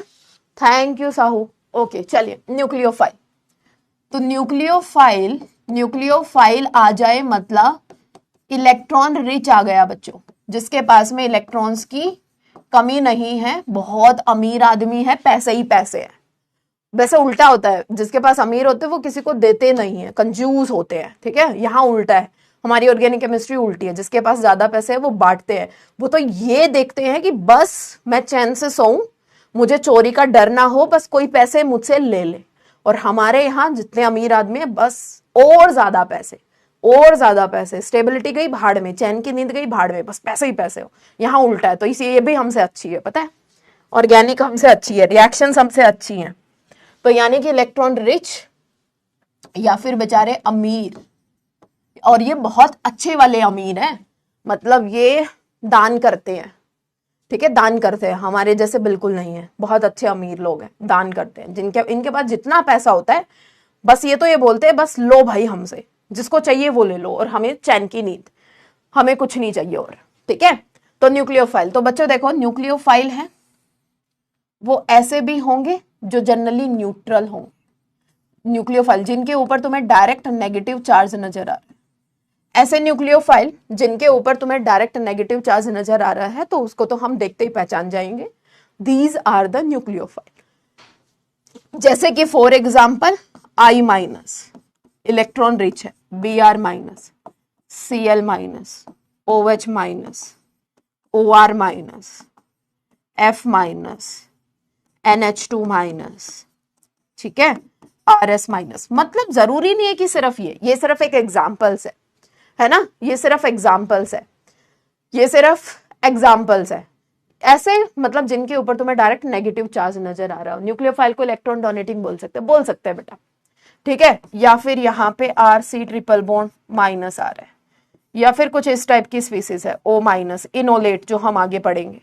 ठीक है, या फिर ऐसी स्पीसीज तुमने देखा होगा C double bond OET, C double bond OET, ये भी तो नेगेटिव चार्ज है ना, तो किसी को डोनेट कर भी सकता है ना, ये भी तो नेगेटिव चार्ज है ना, तो किसी को डोनेट कर भी सकता है। मतलब जिसके ऊपर तुम्हें डायरेक्टली नेगेटिव चार्ज नजर आ रहे हैं। मैम क्या सिर्फ और सिर्फ नेगेटिव चार्ज वाले? नहीं बेटा, न्यूट्रल वाले भी, न्यूट्रल वाले भी न्यूक्लियोफाइल की तरह बिहेव कर सकते हैं। मतलब जिनको हम नाम देंगे किसका? न्यूट्रल न्यूक्लियोफाइल का। वो कौन से होंगे? जिनके पास तुम्हें साफ साफ लोन पेयर नजर आ रहे हैं। ठीक है, लॉन पेयर जिनके पास में नजर आ रहे हैं, जैसे कि फॉर एग्जाम्पल वाटर, जैसे कि फॉर एग्जाम्पल अल्कोहल, जैसे कि फॉर एग्जाम्पल H2S, यहाँ पे R2NH, अमोनिया, जिनके पास लॉन पेयर है भाई, PPH3, PR3, जिसके पास लॉन पेयर साफ साफ नजर आ रहे हैं। ये प्राइमरी अमाइन था R2NH, RNH2, this is secondary amine, this is primary amine. ये सेकेंडरी अमाइन है, ये प्राइमरी अमाइन है। मतलब साफ साफ जिनके ऊपर तुम्हें लॉन पेयर नजर आ रहे हैं, जैसे ऑक्सीजन के ऊपर दो दो लॉन पेयर है, तो एक ही लॉन पेयर ये डोनेट कर सकता है। क्यों?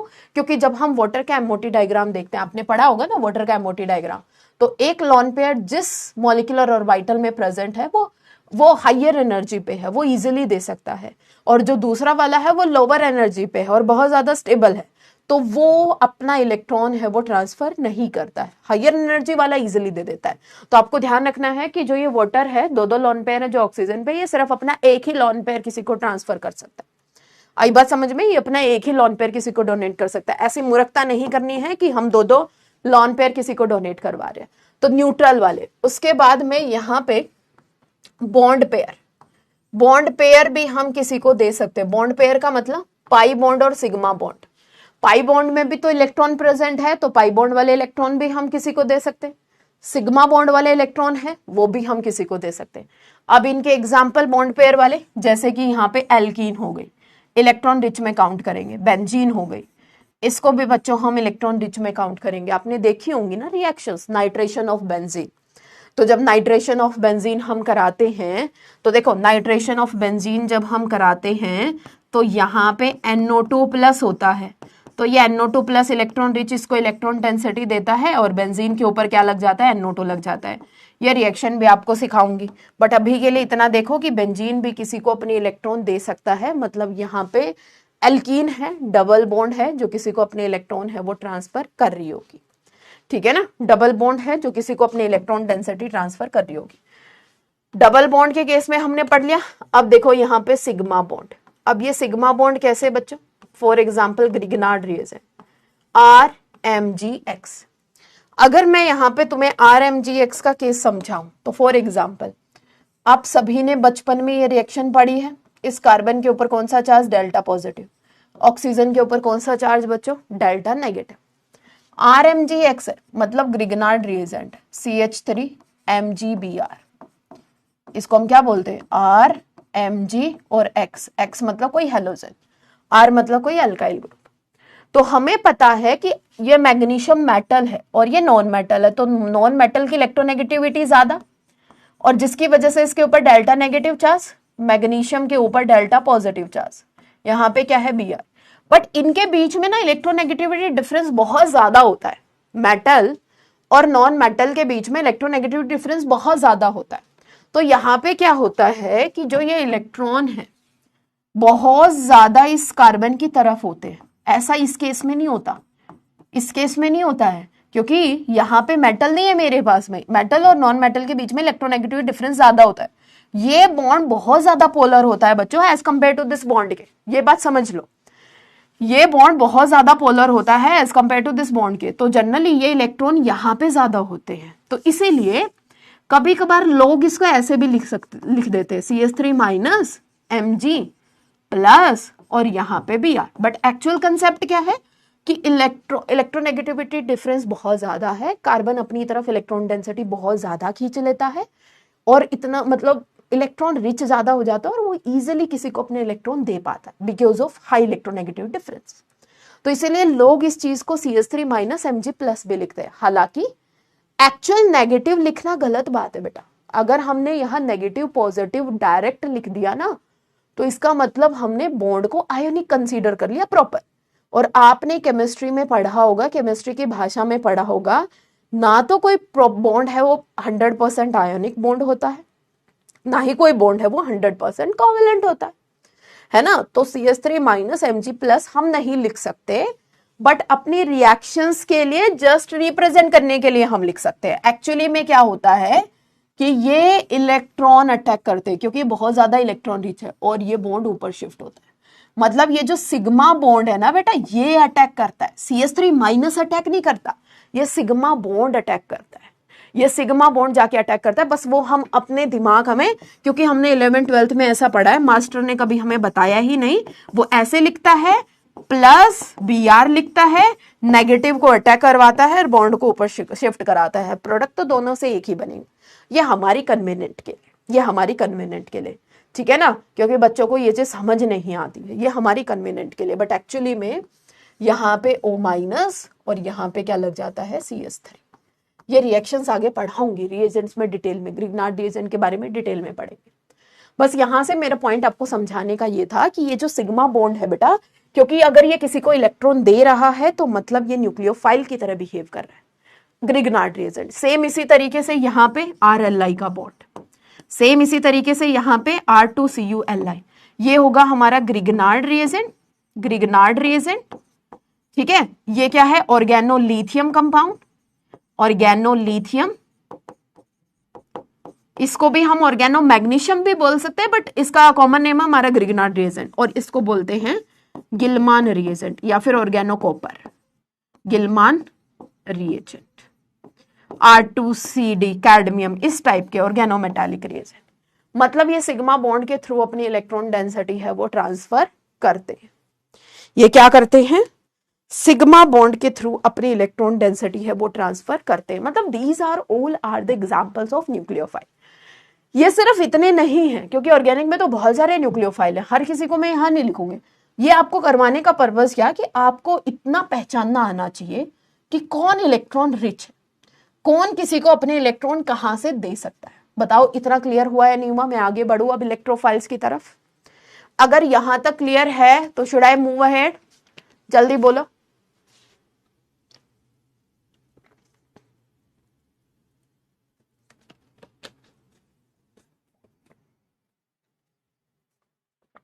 जल्दी बोलो जल्दी।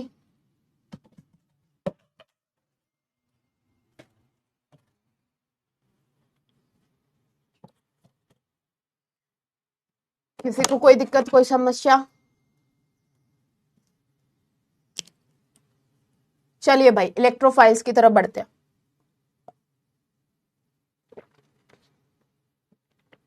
क्या हो गया, तुम बहुत खुश नजर आ रहे हो। पता है मैं तुम्हारे कमेंट से, मतलब तुम मेरे सामने नहीं बैठे होते हो, बट फिर भी मैं तुम्हारे कमेंट से ना तुम्हारे मतलब रिएक्शंस को जज कर लेती हूँ। आज तुम बहुत खुश हो।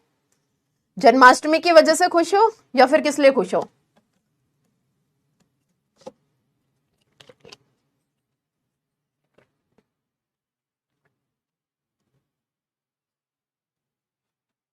चलिए आगे चलते हैं इलेक्ट्रोफाइल की तरफ। Now we have to go for electrophile. Electrophile basically, electrophile मतलब इलेक्ट्रॉन लविंग। इलेक्ट्रॉन लविंग का मतलब क्या है, वो इलेक्ट्रॉन की तरफ भागेंगे। मतलब जहां पे उसे नेगेटिव चार्ज या इलेक्ट्रॉन रिच दिखाई देगा वो उसकी तरफ भागेंगे भाई। और इलेक्ट्रॉन रिच की तरफ भाग रहे हैं, वहीं पे तुम्हारा दिमाग चल जाना चाहिए कि अभी इजी लग रहा है, अभी अभी इजी लग रहा है बेटा। थोड़ा थोड़ा आगे आगे चलोगे तो फिर तुम चुप हो जाओगे, फिर मैं तुम्हारा स्टीरियो खत्म हुआ। अच्छा स्टीरियो खत्म हुआ इसलिए ग्रिग्नार्ड रिएजेंट के साथ अगर सीयू आ जाए तो गिलमान कहेंगे, बिल्कुल कहेंगे स्माबिका, दैट इज द गिलमान रिएजेंट, ठीक है। तो मतलब अगर इलेक्ट्रोफाइल, क्या पढ़ा रही थी मैं, ट्रिपल बॉन्ड भी जाएगा, बिल्कुल जाएगा बेटा, वो भी हमारा इलेक्ट्रॉन रिच है, ठीक है, वो भी हमारा क्या है, इलेक्ट्रॉन रिच है। मेरी बात सुनो, यहाँ पे इलेक्ट्रोफाइल, इलेक्ट्रोफाइल का मतलब क्या हुआ कि इलेक्ट्रॉन, क्या हो गया, इलेक्ट्रोफाइल का मतलब इलेक्ट्रॉन डेफिशिएंट, इलेक्ट्रॉन लविंग, ठीक है। ये इलेक्ट्रो और यहां पे लविंग, इलेक्ट्रोफाइल क्या होते हैं? इलेक्ट्रॉन लविंग होते हैं, मतलब ये इलेक्ट्रॉन की तरफ भागेंगे। और इलेक्ट्रॉन की तरफ तनुजा ज्यादा मजे नहीं लेने हैं, ठीक है ना मैम? एक बार और समझा दीजिए, मुझे समझ में आ गया तुम क्यों बोल रहे हो, ठीक है ना? मुझे समझ में आ गया कि तुम लोग क्यों बोल रहे हो कि मैम एक बार और समझा दीजिए। I know. देखो इधर, इलेक्ट्रॉन लविंग, और इलेक्ट्रॉन के पीछे कौन भागता है? जब उससे किसी से इलेक्ट्रॉन लेने हो। एक बात बताओ, मतलब जब हमें किसी इंसान से कोई काम होता है या फिर किसी से हमें कोई काम निकलवाना होता है, तभी तो हम उसके पीछे पीछे भागते हैं।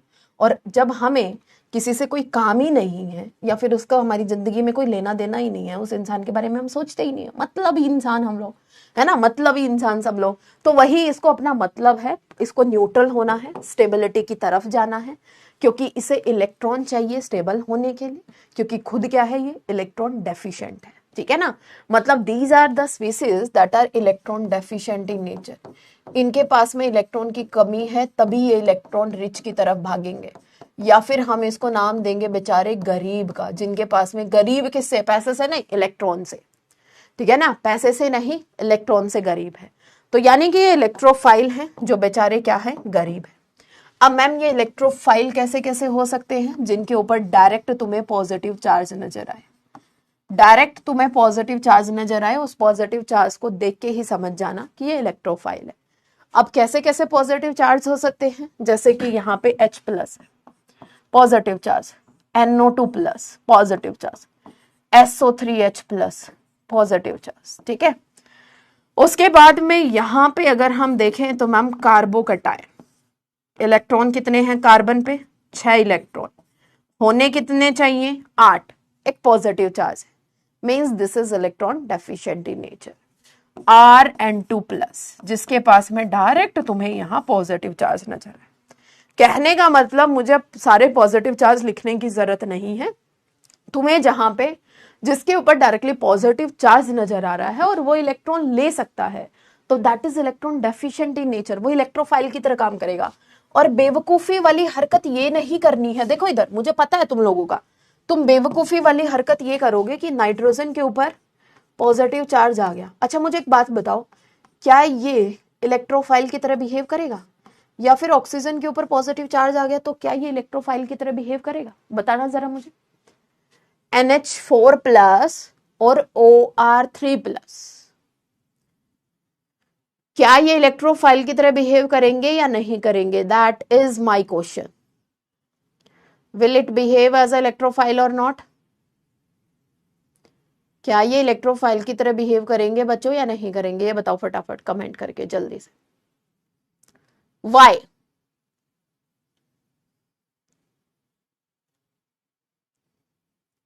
Y why why? क्यों?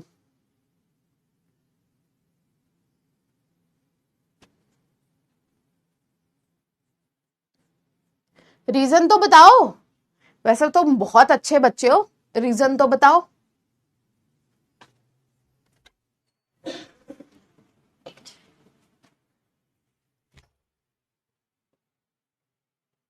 No ma'am, it's octet is complete. इधर सुनो मेरी बात, इधर सुनो, ठीक है?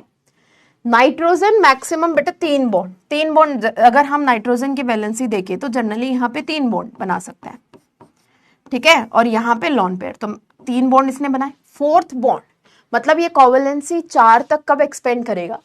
जब ये अपने दोनों लॉन पेयर किसी को डोनेट करेगा, और जब जब कोई ये दोनों लॉन पेयर डोनेट करेगा तो तब इसके ऊपर क्या आएगा? Positive charge. ये पॉजिटिव चार्ज ये इलेक्ट्रॉन देने की वजह से आया है बेटा, ना कि ये इलेक्ट्रॉन डेफिशिएंसी की वजह से आया है। ये जो पॉजिटिव चार्ज है, ये पॉजिटिव चार्ज है वो इलेक्ट्रॉन देने की वजह से आया। मतलब इसने यहाँ पे डेटिव बॉन्ड बनाए, किसी को दोनों लॉन पेयर दिए, तब जाके इस नाइट्रोजन के ऊपर क्या है? पॉजिटिव चार्ज आया है। तो इसीलिए नाइट्रोजन sp3 हाइब्रिडाइज हो जाएगा, sp3 हाइब्रिडाइज, और इसके ऊपर क्या आएगा? Positive charge. पॉजिटिव चार्ज का मतलब ये नहीं है कि इसके पास में वैकेंट ऑर्बिटल है, या फिर इसने किसी को अपने मतलब वैकेंट ऑर्बिटल प्रेजेंट है और ये इलेक्ट्रॉन एक्सेप्ट कर सकता है। पॉजिटिव चार्ज का मतलब है कि इसने अपने इलेक्ट्रॉन किसी को दिए हैं और देने की वजह से उसके ऊपर पॉजिटिव चार्ज आया, बट वो खाली नहीं किया उसने, अपना ऑर्बिटल खाली बिल्कुल भी नहीं किया है उसने। शेयरिंग में है ये दोनों इलेक्ट्रॉन, नाइट्रोजन के साथ में भी और जिसको दे रहा है उसके साथ में भी। उसके बाद यहाँ पे सेम केस हमारा ऑक्सीजन मैक्सिमम यहाँ पे 2 बॉन्ड बना सकता है, 2 लोन पेयर है। मैंने तुम्हें बोला था कि ये सिर्फ और सिर्फ एक ही लोन पेयर किसी को दे सकता है। जैसे ये लोन पेयर एक देगा तो इसके ऊपर क्या आएगा, पॉजिटिव चार्ज। नीचे वाला लोन पेयर हम किसी को नहीं दे सकते बच्चों, because of the lesser in energy. ऊपर वाले की हायर एनर्जी थी तो इजीली, तुमने एमओटी से देखा होगा, इसका एमओ डायग्राम देखा होगा वाटर का, तो एक इलेक्ट्रॉन ये इजीली ट्रांसफर कर सकता है, मतलब एक लोन पेयर इजीली ट्रांसफर कर सकता है। तो ये जो लोन पेयर है वो ऑक्सीजन के साथ में भी काउंट होगा और जिसको ये डोनेट कर रहा है उसके साथ में भी काउंट होगा, तब जाके इसके ऊपर क्या आया है हमारे पास में, पॉजिटिव चार्ज आया है। तो ये चीज आपको क्लियर होनी चाहिए। ऐसा नहीं है कि हम बेवकूफिया करेंगे और हमें यहाँ पे पता भी नहीं होगा कि किधर पॉजिटिव आएगा, डेफिशिएंस होगा प्रॉपर, और कहाँ पे नहीं होगा।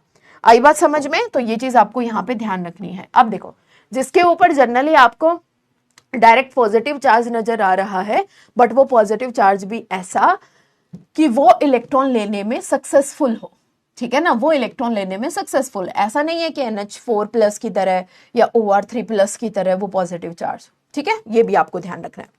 उसके बाद क्या मैम, सिर्फ पॉजिटिव वाले ही इलेक्ट्रॉन डेफिशिएंट हो सकते हैं? नहीं, न्यूट्रल भी इलेक्ट्रोफाइल हो सकते हैं। अब ये न्यूट्रल कैसे इलेक्ट्रोफाइल हो सकते हैं?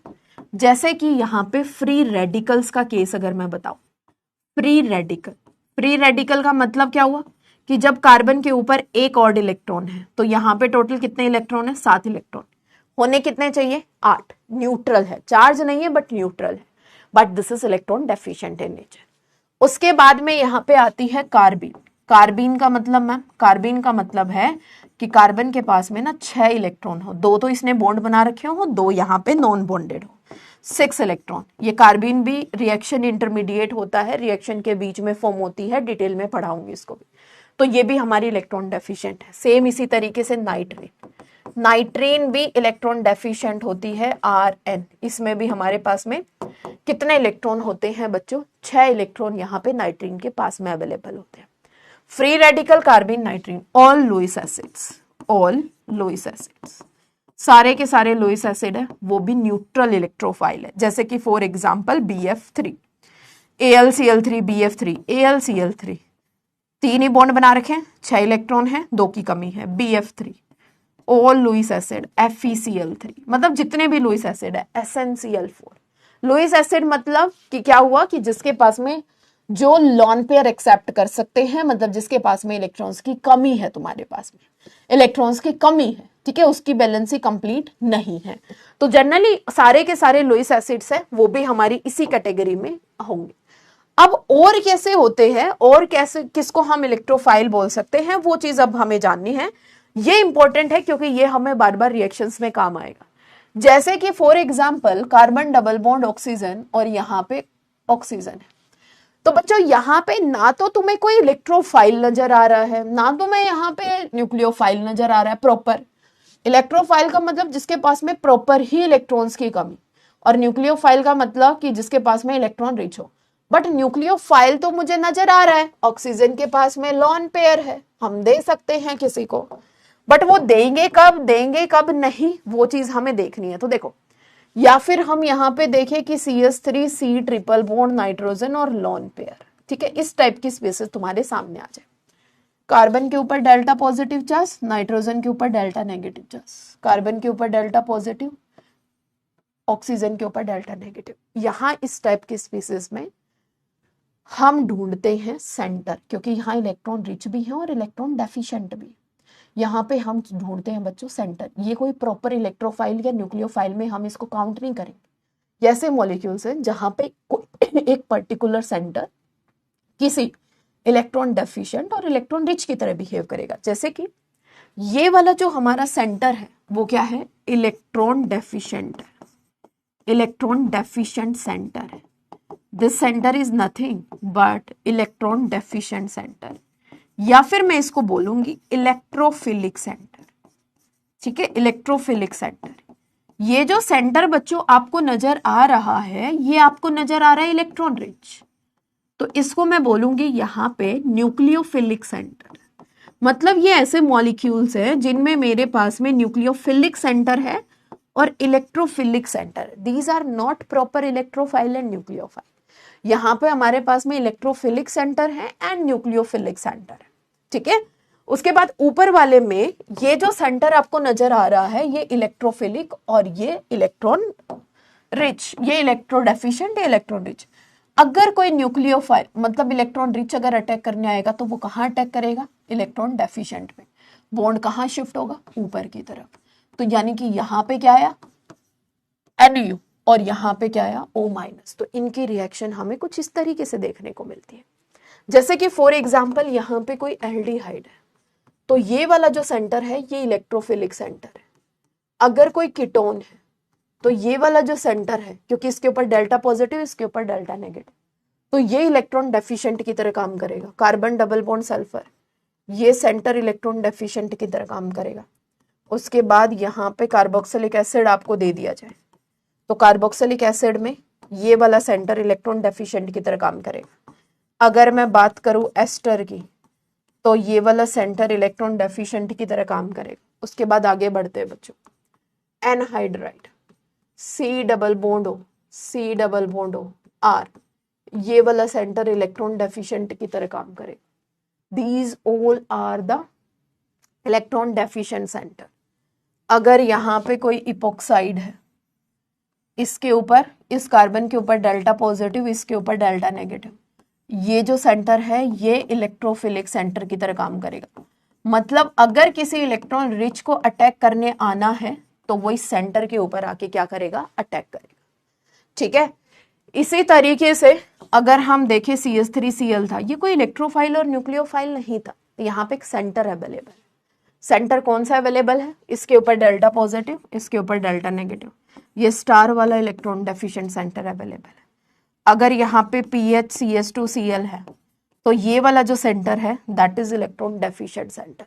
मतलब आपको यहाँ पे कोई प्रॉपर इलेक्ट्रोफाइल की तरह न्यूक्लियोफाइल की तरह बिहेव करेगा, या इलेक्ट्रोफिलिक सेंटर होगा या न्यूक्लियोफिलिक सेंटर होगा।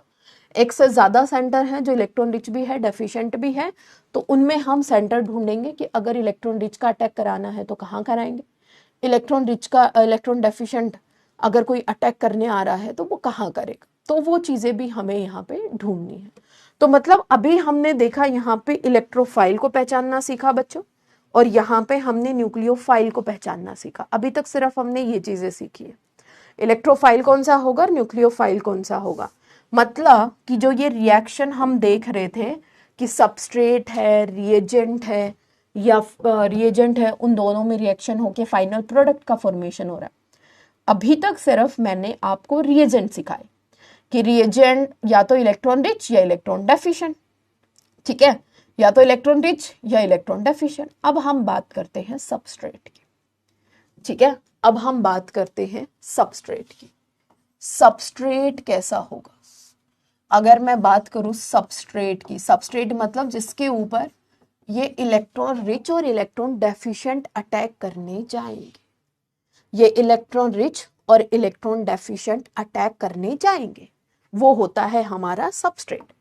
तो ये जो सबस्ट्रेट है ये भी बच्चों हमारा इलेक्ट्रॉन रिच हो सकता है, और ये जो सबस्ट्रेट तुम्हें नजर आ रहा है ये भी आपका इलेक्ट्रॉन डेफिशिएंट हो सकता है, ये भी आपका क्या हो सकता है, इलेक्ट्रॉन डेफिशिएंट। आपके माइंड में एक दो क्वेश्चन भी आ रहा होगा, चिंता मत करो, उसका भी आंसर मिलेगा।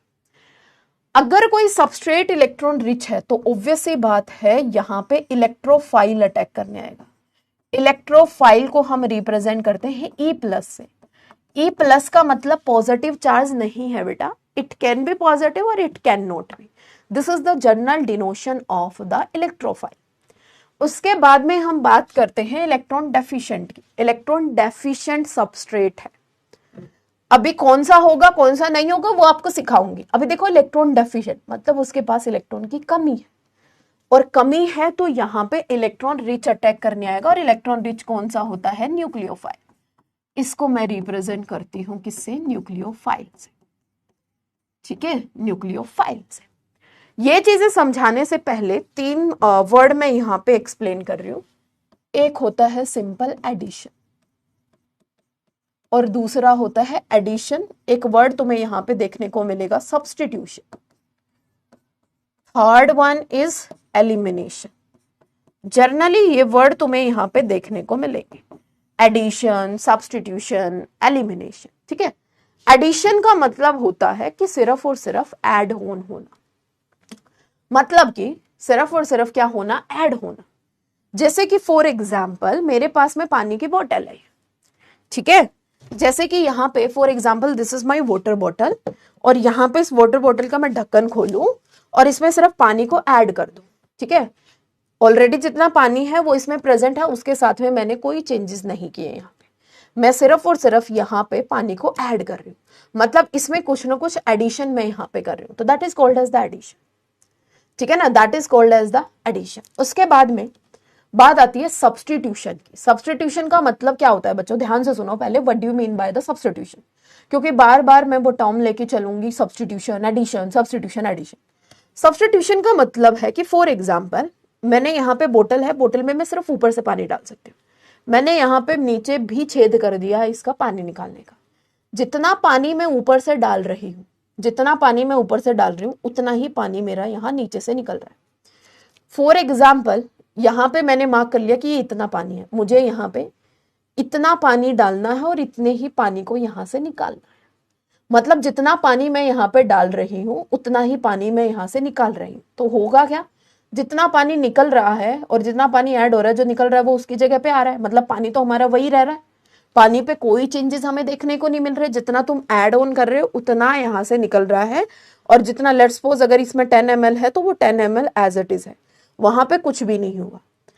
थर्ड टर्म आती है एलिमिनेशन। एलिमिनेशन का मतलब होता है कि ना तो इसमें एलिमिनेशन का मतलब होता है कि सिर्फ और सिर्फ निकालना मॉलिक्यूल से, मैं इसमें कुछ ऐड नहीं कर रही हूँ, कुछ ऐड नहीं कर रही हूँ, नीचे से यहाँ पे छेद करूंगी और पानी को नीचे से निकाल दूंगी। मतलब एलिमिनेशन का मतलब होता है सिर्फ निकलना।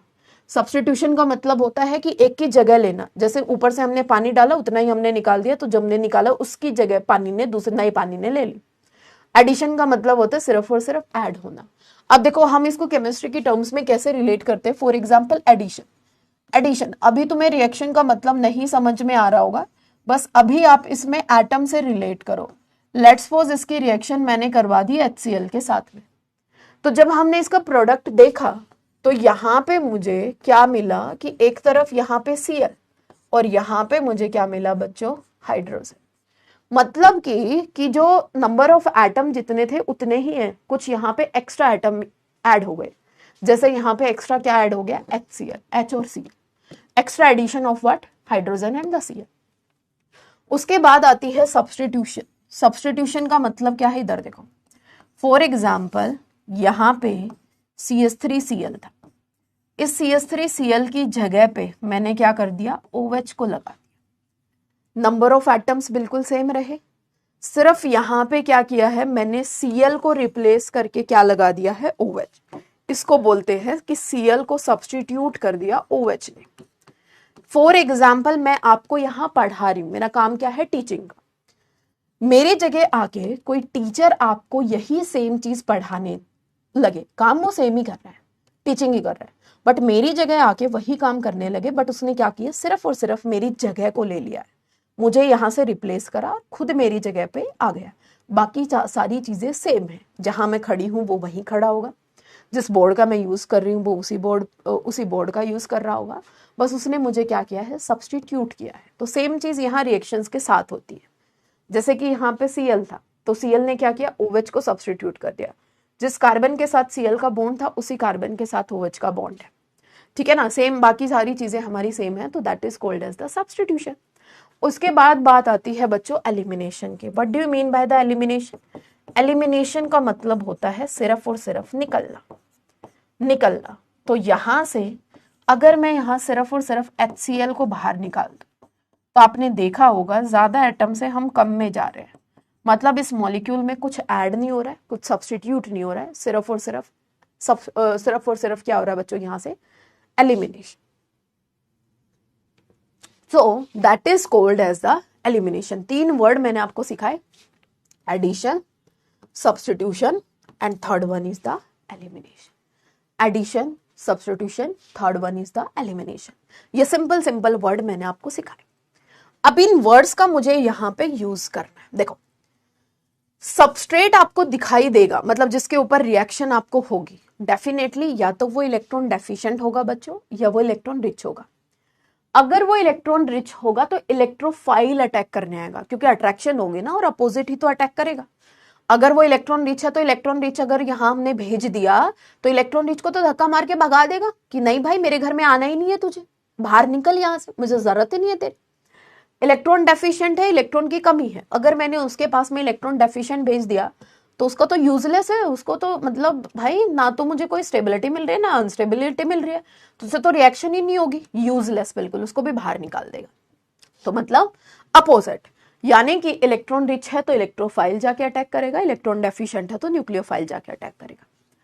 अब यहां पे ये जो इलेक्ट्रोफाइल है बच्चों, ये इलेक्ट्रोफाइल यहां पे इस सबस्ट्रेट में जाके जुड़ भी सकता है, इस इलेक्ट्रोफाइल का एडिशन भी हो सकता है, और ये इलेक्ट्रोफाइल किसी को हटा भी सकता है इस सबस्ट्रेट से, मतलब सब्सटीट्यूशन भी हमें देखने को मिल सकता है। सेम इसी तरीके से न्यूक्लियोफाइल है वो जुड़ भी सकता है। एलिमिनेशन की मैं यहां बात नहीं करूंगी, क्योंकि elimination is the special case of the substitution, वही पढ़ाऊंगी। और ये किसी को सब्सटीट्यूट भी कर सकता है, सब्सटीट्यूशन, एडिशन भी कर सकता है और सब्सटीट्यूशन भी कर सकता है न्यूक्लियोफाइल। जनरली आपको दो ही फिनोमिना नजर आएंगे, या तो इलेक्ट्रोफाइल जाके उस सबस्ट्रेट में जुड़ रहा होगा, या फिर वहां से किसी को हटा के उसकी जगह पे बैठ रहा होगा। सेम केस न्यूक्लियोफाइल जाके वहां जुड़ रहा होगा या फिर किसी को हटा के उसकी जगह पे बैठ रहा होगा, दो ही केस हमें दिखाई देंगे। एडिशन का मतलब क्या हुआ, जैसे फॉर एग्जांपल एनकीन है, H+ इलेक्ट्रोफाइल है बेटा, इलेक्ट्रॉन रिच इलेक्ट्रॉन डेफिशिएंट के ऊपर अटैक करेगा, एक कार्बन के ऊपर H और दूसरे के ऊपर क्या आएगा, पॉजिटिव चार्ज। मतलब क्या मैं बोल सकती हूँ कि नंबर ऑफ एटम सिर्फ सेम रहे, यहाँ पे हाइड्रोजन जाके सिर्फ और सिर्फ ऐड हो गया है, तो मतलब यहाँ पे एडिशन हुआ। दूसरी केस आती है सब्सटीट्यूशन की। सब्सटीट्यूशन मतलब ये हम पढ़ेंगे अपने रिएक्शन मैकेनिज्म में, N2+। तो आपने देखा होगा कि बेंजीन है, बेंजीन के ऊपर नाइट्रेशन हो जाता है, NO2 लग जाता है। तो बच्चों यहाँ ये हाइड्रोजन था, ये NO2 कब लगा है, जब ये H यहां से निकला है, और जब किसी को हटा के उसकी जगह ली जाती है तो उसको बोलते हैं सब्सटीट्यूशन। तो जनरली ये दो ही टाइप के जनरली हमें केसेस ऑब्जर्व होंगे, और जो होंगे वो हम 1 बाय 1 देखेंगे, जनरल ओवरव्यू हम देख रहे हैं। या तो ये ऐड हो सकता है या सब्सटीट्यूशन हो सकता है। अगर कोई इलेक्ट्रोफाइल एडिशन रिएक्शन शो कर रहा है तो उस रिएक्शन को बोलते हैं इलेक्ट्रोफिलिक एडिशन रिएक्शन। इलेक्ट्रोफाइल आके जुड़ रहा है, that reaction is electrophilic addition reaction. अगर कोई इलेक्ट्रोफाइल आके किसी को सब्सटीट्यूट कर रहा है तो that is our electrophilic substitution reaction, that is our electrophilic substitution reaction. Nucleophile add हो रहा है, जैसे अभी अभी रिएक्शन करवाई थी ग्रिगनार्ड रिएजेंट की, CH3MgBr। न्यूक्लियोफाइल आया, उस न्यूक्लियोफाइल ने ना तो किसी को बाहर निकाला, बस इस कार्बन के साथ में आके जुड़ गया, एडिशन हो रहा है। तो this is our nucleophilic addition reaction, this is our nucleophilic addition reaction. Substitution best example कि न्यूक्लियोफाइल किसी को सब्सटीट्यूट करा रहा है। देखो ये चीज हम सारी डिटेल में पढ़ेंगे, अभी सिर्फ हम जस्ट ओवरव्यू ले रहे हैं, ठीक है। यहां तक बताइए सबस्ट्रेट का थोड़ा सा समझ में आया कि कैसा कैसा हो सकता है, बोलो भाई जल्दी से, थोड़ा सा समझ में आया कि सबस्ट्रेट हमें कैसा कैसा देखने को मिल सकता है।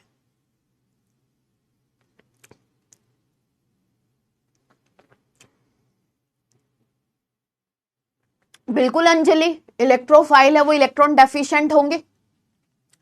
अगर वो इलेक्ट्रॉन डेफिशिएंट है तो जो सबस्ट्रेट उसके पास में इलेक्ट्रॉन रिच है उसी के ऊपर जाके अटैक करेगा। अगर कोई इलेक्ट्रॉन डेफिशिएंट है तो न्यूक्लियोफाइल जाके अटैक करेगा। बहुत सुंदर पढ़ाया मैम, अच्छा बेटा सुंदर, वाह क्या लाइन है। आज तक मुझे ये तो नहीं बोला किसी ने, मतलब ये तो हर बच्चा बोलता है, मतलब मैं तारीफ नहीं कर रही हूँ, मतलब नॉर्मली बच्चे बोल देते हैं कि मैम अच्छा पढ़ाते हो, ये बहुत सुंदर वाला तो आज तक नहीं बोला भाई, ये तो आज की पंच लाइन हो गई, बहुत सुंदर। चलें आगे।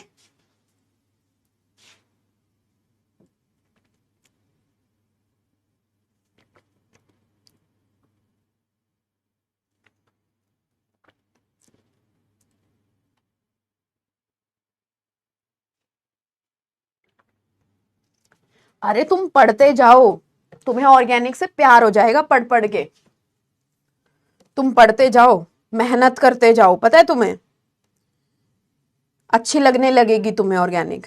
जब क्वेश्चंस बनने लगेंगे, चीजें समझ में आना शुरू होगी ना,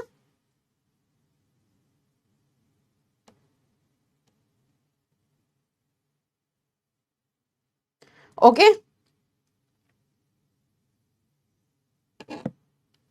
क्लियर, गुड। चलिए आगे चलते हैं।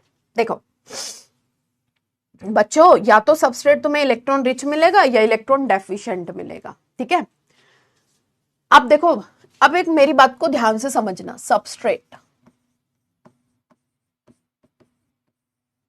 रिएजेंट है ना, और प्रोडक्ट।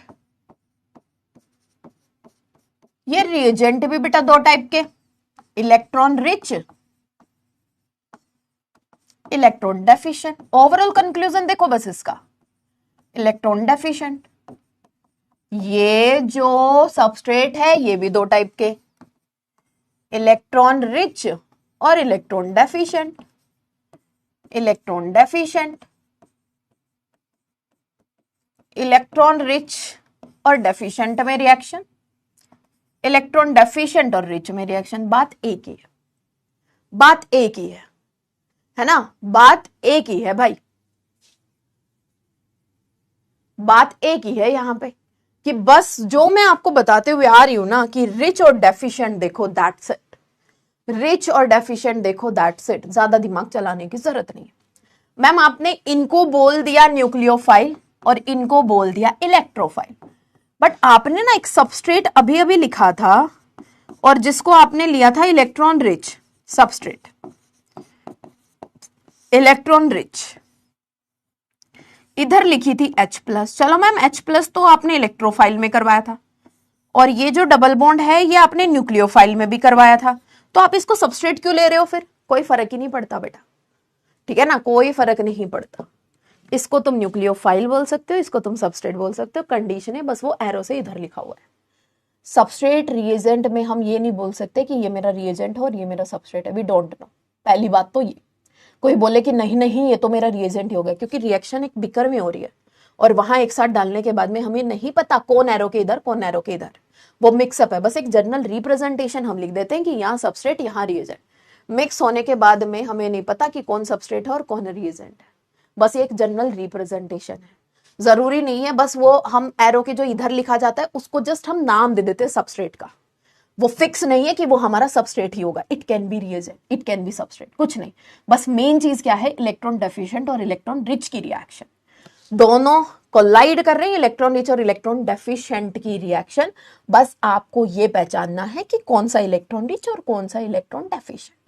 ये इलेक्ट्रोफाइल न्यूक्लियोफाइल जस्ट नाम दिए गए हैं रिएक्शंस को डिफाइन करने के लिए।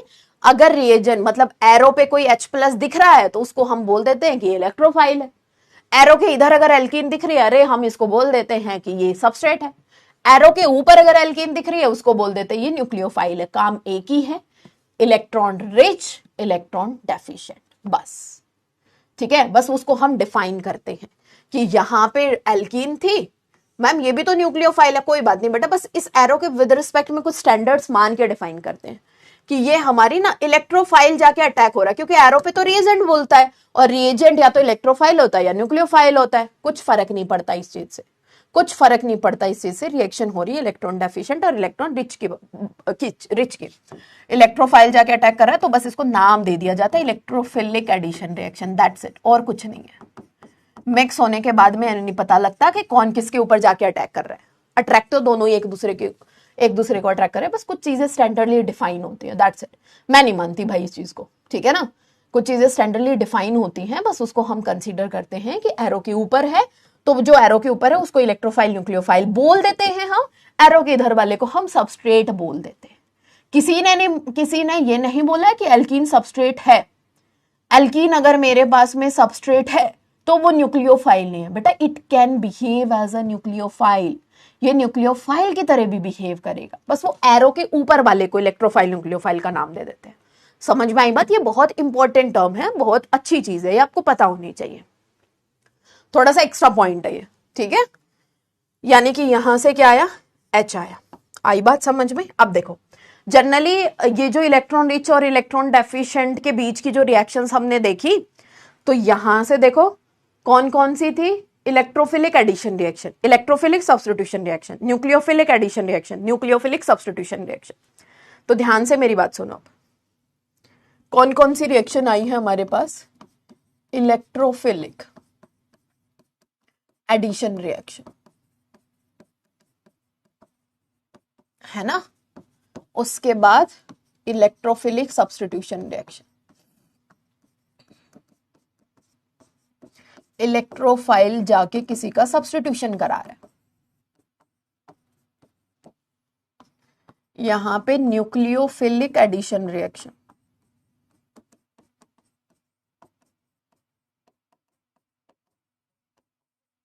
और fourth is the nucleophilic substitution reaction.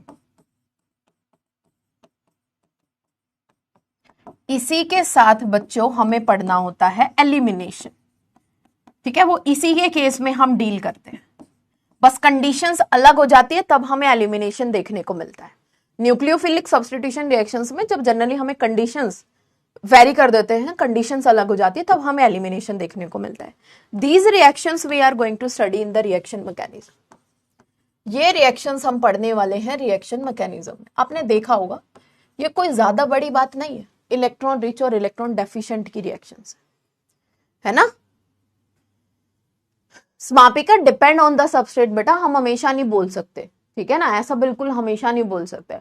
Depend on the substrate की वो इलेक्ट्रॉन डेंसिटी, वो इलेक्ट्रोफिलिक सेंटर है या न्यूक्लियोफिलिक सेंटर है, ठीक है स्मापिका। तो यहां से हमें ये रिएक्शंस देखनी है। अगर हम बात करें इलेक्ट्रोफिलिक एडिशन रिएक्शन की, तो क्योंकि जनरली हमें यहाँ पे ना कार्बोकैटायन जनरेट होता हुआ नजर आता है, इलेक्ट्रोफाइल का जब एडिशन करवाते हैं हम जनरली, तो कार्बोकैटायन आपने देखा होगा, पॉजिटिव चार्ज नजर आ रहा है।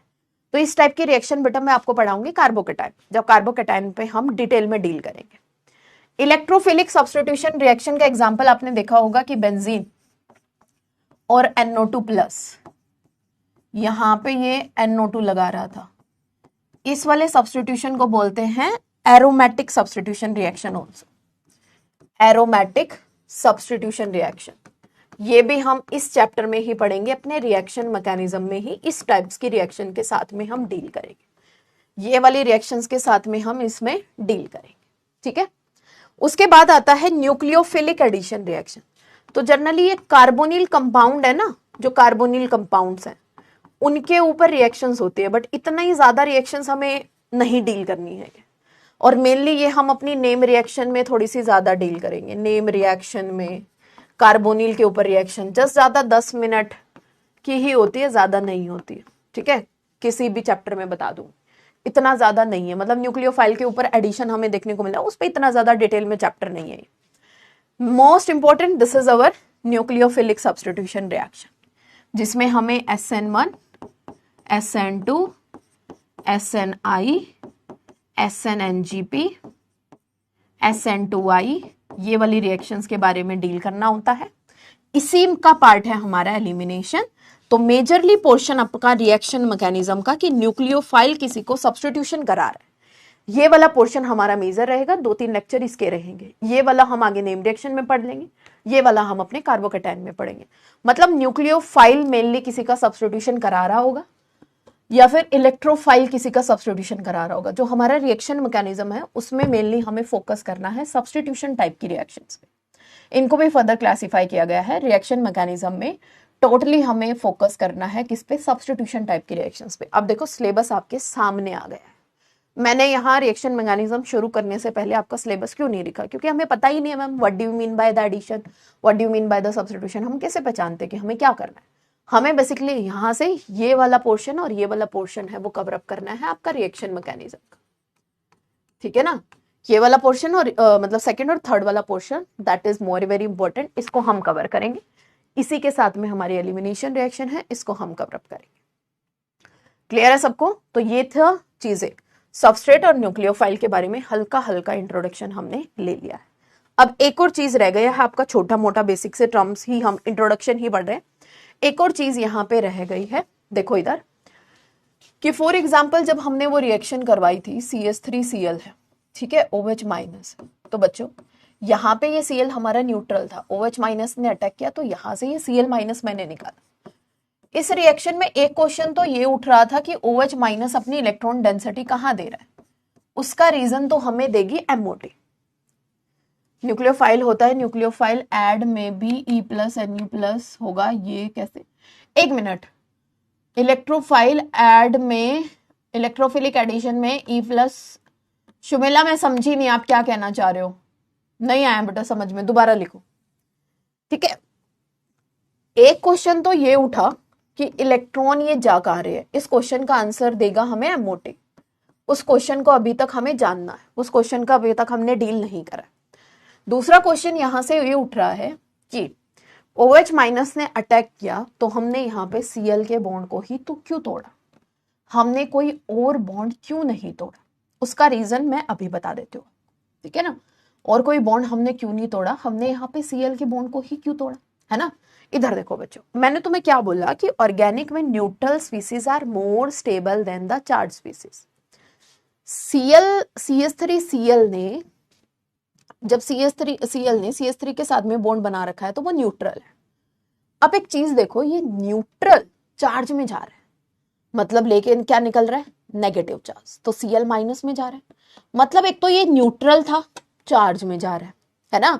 तो भाई पहली बात तो ये बहुत मुश्किल से निकलना पसंद करेगा क्योंकि न्यूट्रल चार्ज में जा रहा है। अब जब OH माइनस पीछे से धक्का मार रहा है तो कहीं ना कहीं रिएक्शन के लिए ड्राइविंग फोर्स आ रहा है, मतलब पीछे से ड्राइविंग फोर्स लग रहा है, Cl माइनस को लग रहा है कि भाई निकलना तो पड़ेगा ही, किसी न किसी को तो निकलना पड़ेगा ही।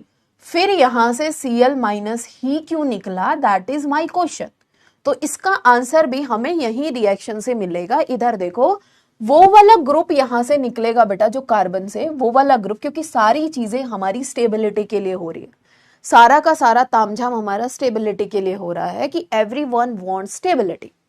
ये न्यूट्रल था, न्यूट्रल से चार्ज में गया, बट स्टिल पीछे से ड्राइविंग फोर्स लग रहा है, ये सोचता है कि चलो कोई बात नहीं, निकलना तो है बट मुझे ही निकलना है। क्यों निकलना है, क्योंकि मैं जाके फर्दर स्टेबलाइज हो सकता हूं। कैसे, अगर कोई स्पीसीज जो मतलब जो यहां से निकल रही है, ऑब्वियस ही बात है वो नेगेटिव चार्ज लेके निकलेगी।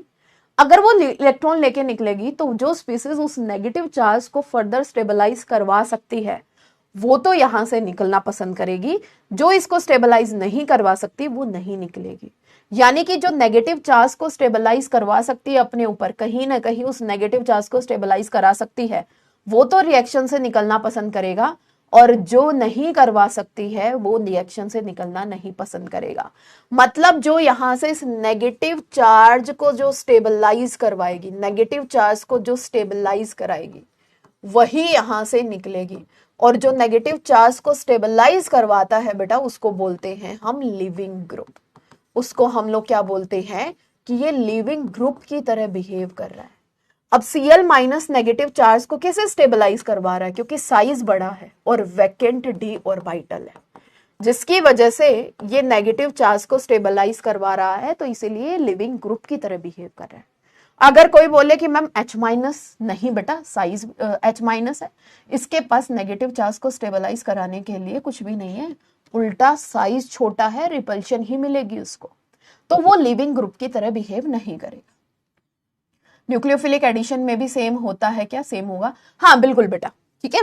तो यानी कि यहां से लिविंग ग्रुप कौन होगा और कौन नहीं होगा, या मतलब लिविंग ग्रुप वो होगा जिसको हम रिएक्शन से बाहर निकाल सकते हैं, जिस ग्रुप को, उस पर्टिकुलर ग्रुप से हम बाहर निकाल सकते हैं। कौन से ग्रुप को निकाल सकते हैं ये हम कैसे पहचानेंगे, उसके लिए कुछ मेथड्स देखो। This is the concept of leaving group, कि कौन कौन लिविंग ग्रुप की तरह बिहेव कर सकता है। कंसेप्ट ऑफ लिविंग ग्रुप, कि कौन कौन लिविंग ग्रुप की तरह बिहेव कर सकता है, मतलब किस किस को हम रिएक्शन से बाहर निकाल सकते हैं, या फिर अपनी मर्जी से किसी को भी फेंक सकते हैं, है ना, या फिर अपनी मर्जी से किसी को भी फेंक सकते हैं। नहीं, ऐसा नहीं है। लिविंग ग्रुप वही होगा जो क्या करेगा, स्टेबलाइज करवाएगा, किसको, नेगेटिव चार्ज को स्टेबलाइज करवाएगा, निकलने के बाद किसको, नेगेटिव चार्ज को। अब ये नेगेटिव चार्ज बेटा कैसे स्टेबलाइज हो सकता है, ये चीज हमें देखनी है। How we can stabilize this negative charge.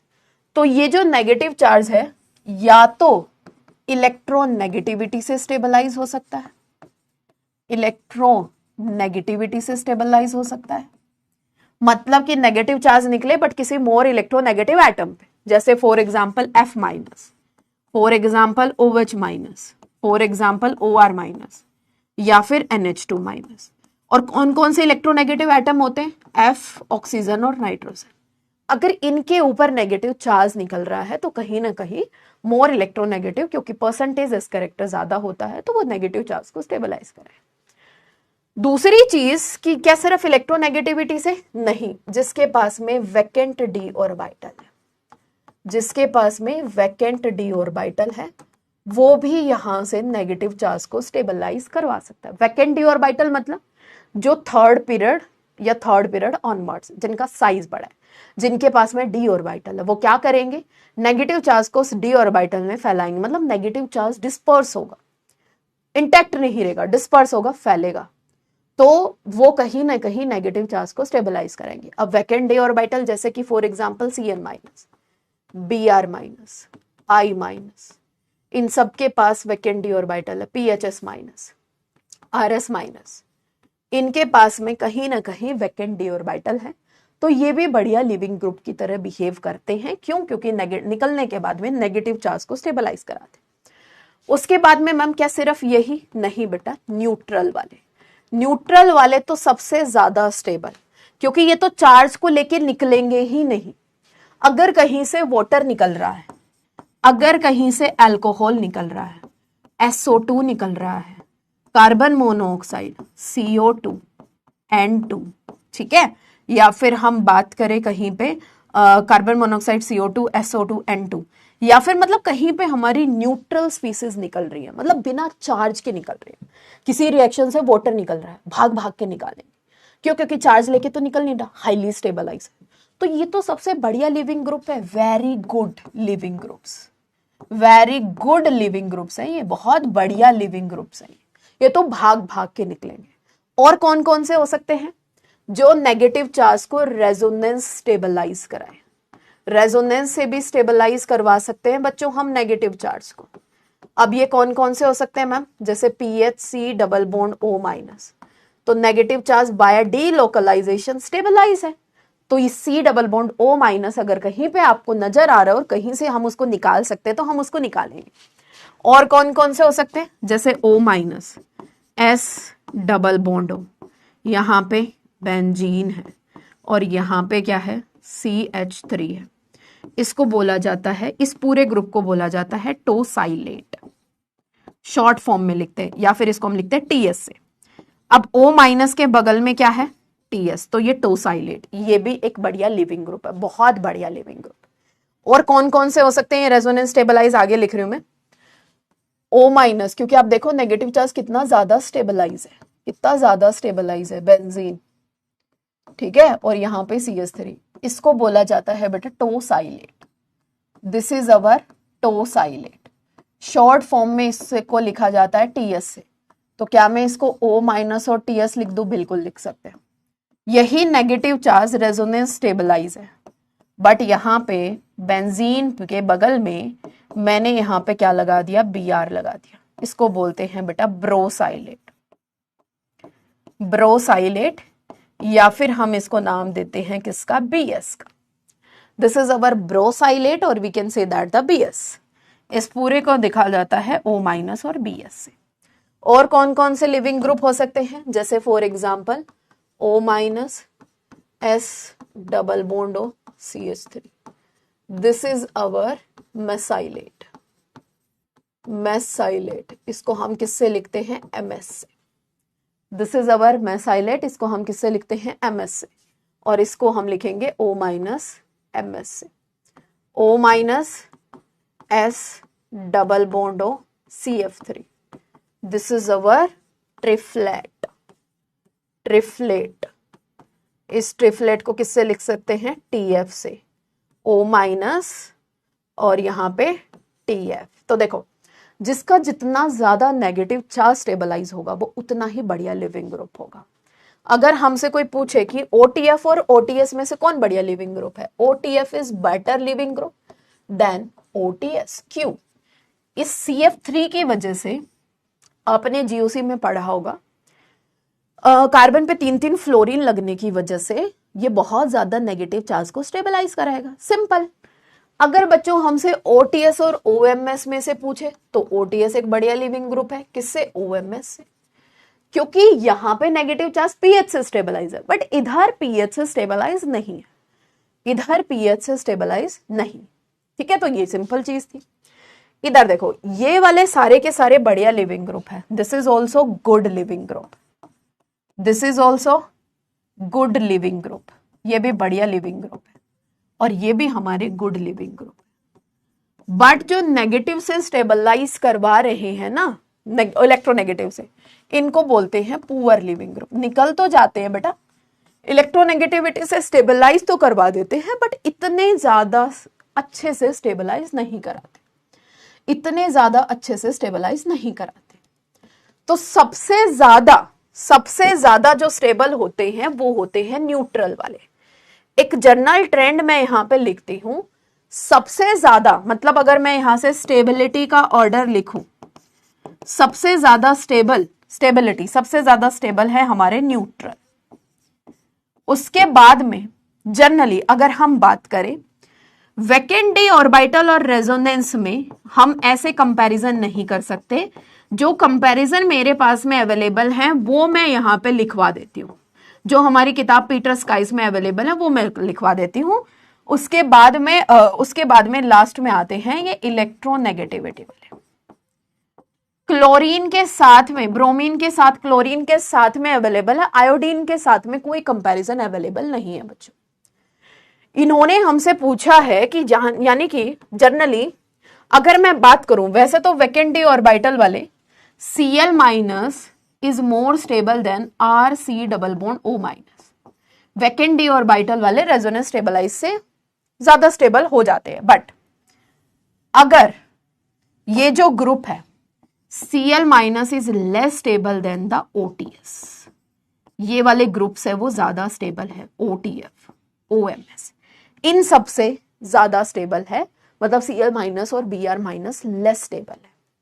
Generally अगर नॉर्मल एक रेजोनेंस स्टेबलाइज है तो वैकेंट डी वाले उससे जीत जाते हैं, बट OTS और OTF टाइप के, यानी कि जो ये सल्फोनिल टाइप के वाले ग्रुप है, ये ज्यादा बढ़िया लिविंग ग्रुप है as compare to Cl minus और Br माइनस। I माइनस के साथ में कंपैरिजन का कोई डाटा गिवन नहीं है भाई, so I want compare the I minus. ठीक है, जो डाटा गिवन है उसके साथ में मैंने सारी चीजें आपको यहाँ कंपेयर करके बता दी है। वैसे आपसे कोई ये नहीं पूछेगा कि compare the which are the good leaving group, ये कुछ एक्स्ट्रा पॉइंट है। ठीक है ना। हेलोजन फैमिली में कौन बढ़िया लिविंग ग्रुप है? जिसका बड़ा साइज I माइनस, उसके बाद Br माइनस, मतलब जो जितना ज्यादा नेगेटिव चार्ज को स्टेबलाइज करवाएगा वो उतना ही बढ़िया लिविंग ग्रुप होगा। पहली चीज ये, मैंने आपस में भी इनको कंपैरिजन करा दिया है कि न्यूट्रल वाले सबसे ज्यादा, then vacant, then resonance, then electronegative. अब ये वैकेंट और रेजोनेंस में भी कभी कभार वैकेंट ही जीत जाते हैं, कभी कभार रेजोनेंस जीत जाता है। रेजोनेंस कब जीतेगा? जब ये OTS, OTF, OMS टाइप के ग्रुप्स होंगे। वैकेंट ऑर्बिटल कब जीतेगा? जब नॉर्मल रेजोनेंस स्टेबलाइज होंगे। और ज्यादा, इससे ज्यादा कंपैरिजन का डाटा मेरे पास में नहीं है इसका अवेलेबल। ठीक है, तो these are the leavings group. मतलब कि हमने यहां से ये सीखा कि हम अपनी मर्जी से ऐसे किसी भी बॉन्ड को नहीं तोड़ सकते हैं बेटा। उस बॉन्ड को तोड़ने के लिए भी कुछ चीजें चाहिए हमें।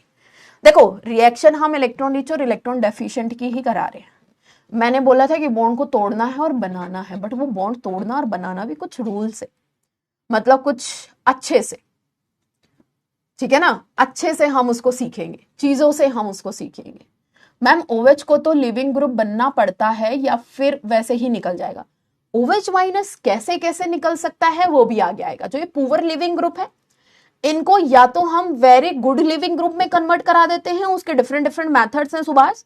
ठीक है ना, उसके डिफरेंट मेथड्स हैं how to convert poor leaving group into the good leaving group. ठीक है, या फिर जनरली हम कोई ड्रास्टिक कंडीशन, हीट की कंडीशन प्रोवाइड कर देते हैं जिससे वो निकल जाता है।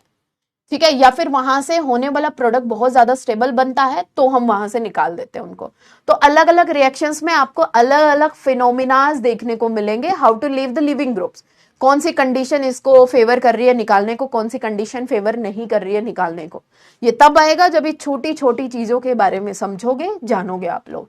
ठीक है, तो यानी कि हम ऐसे ही किसी, मैंने यहाँ पे एच को क्यों नहीं निकाला भाई, that is not going to be stabilise.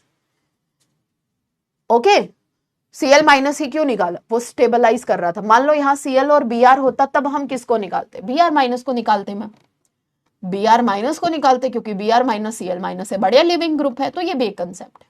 पहले किसी रिएक्शन को कराने के लिए सब्स्टिट्यूशन रिएक्शन करानी है तो इलेक्ट्रोस्टैटिक इंट्रैक्शन। दूसरा, अगर किसी को वहां से निकालना है तो निकालने के लिए वो बढ़िया लिविंग ग्रुप भी होना चाहिए। अपनी मर्जी से किसी भी बॉन्ड को मुंह उठा के हमें नहीं तोड़ना।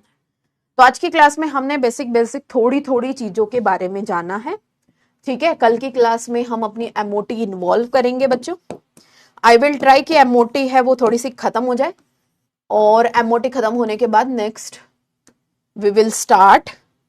उसके बाद में आप होमवर्क में कोई डीपीपी आपको नहीं करनी है अभी, 1-2 क्लासेस थोड़ी सी इंट्रोडक्टरी पार्ट रहेगा आपका।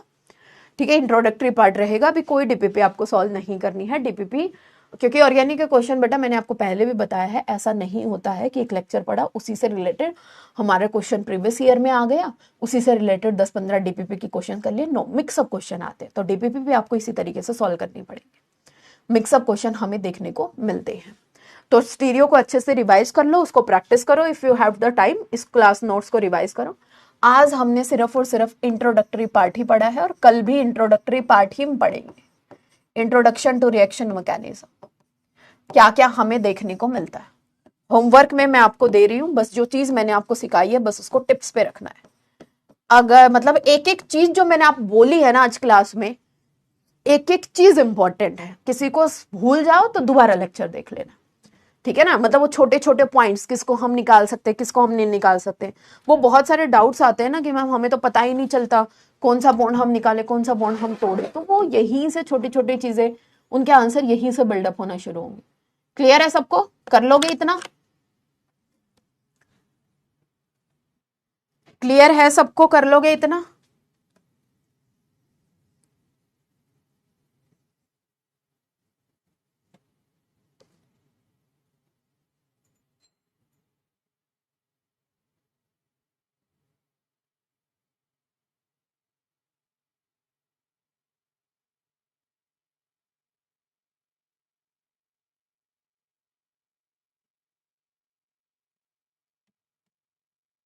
ठीक है, ओके बाय। बीजीआई के सिस्डेकिन कितने बताई थी हमने, 4 बताई थी। 4 भाई 4। कौन कौन सी लग रही है डायगोनल इंट्रैक्शन? ठीक है, वो वाली 4 थी,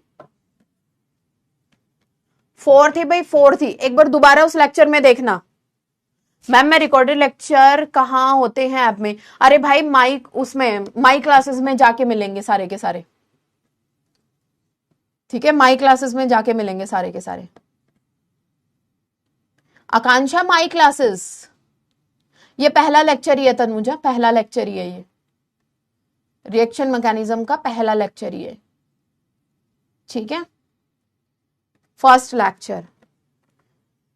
बिल्कुल अंजलि ने सही बोला है। माई बैच में जाके, माई क्लासेस जो भी बना हुआ आपका फोल्डर, उसमें जाके वहां पे आपको सारे लेक्चर्स मिल जाएंगे।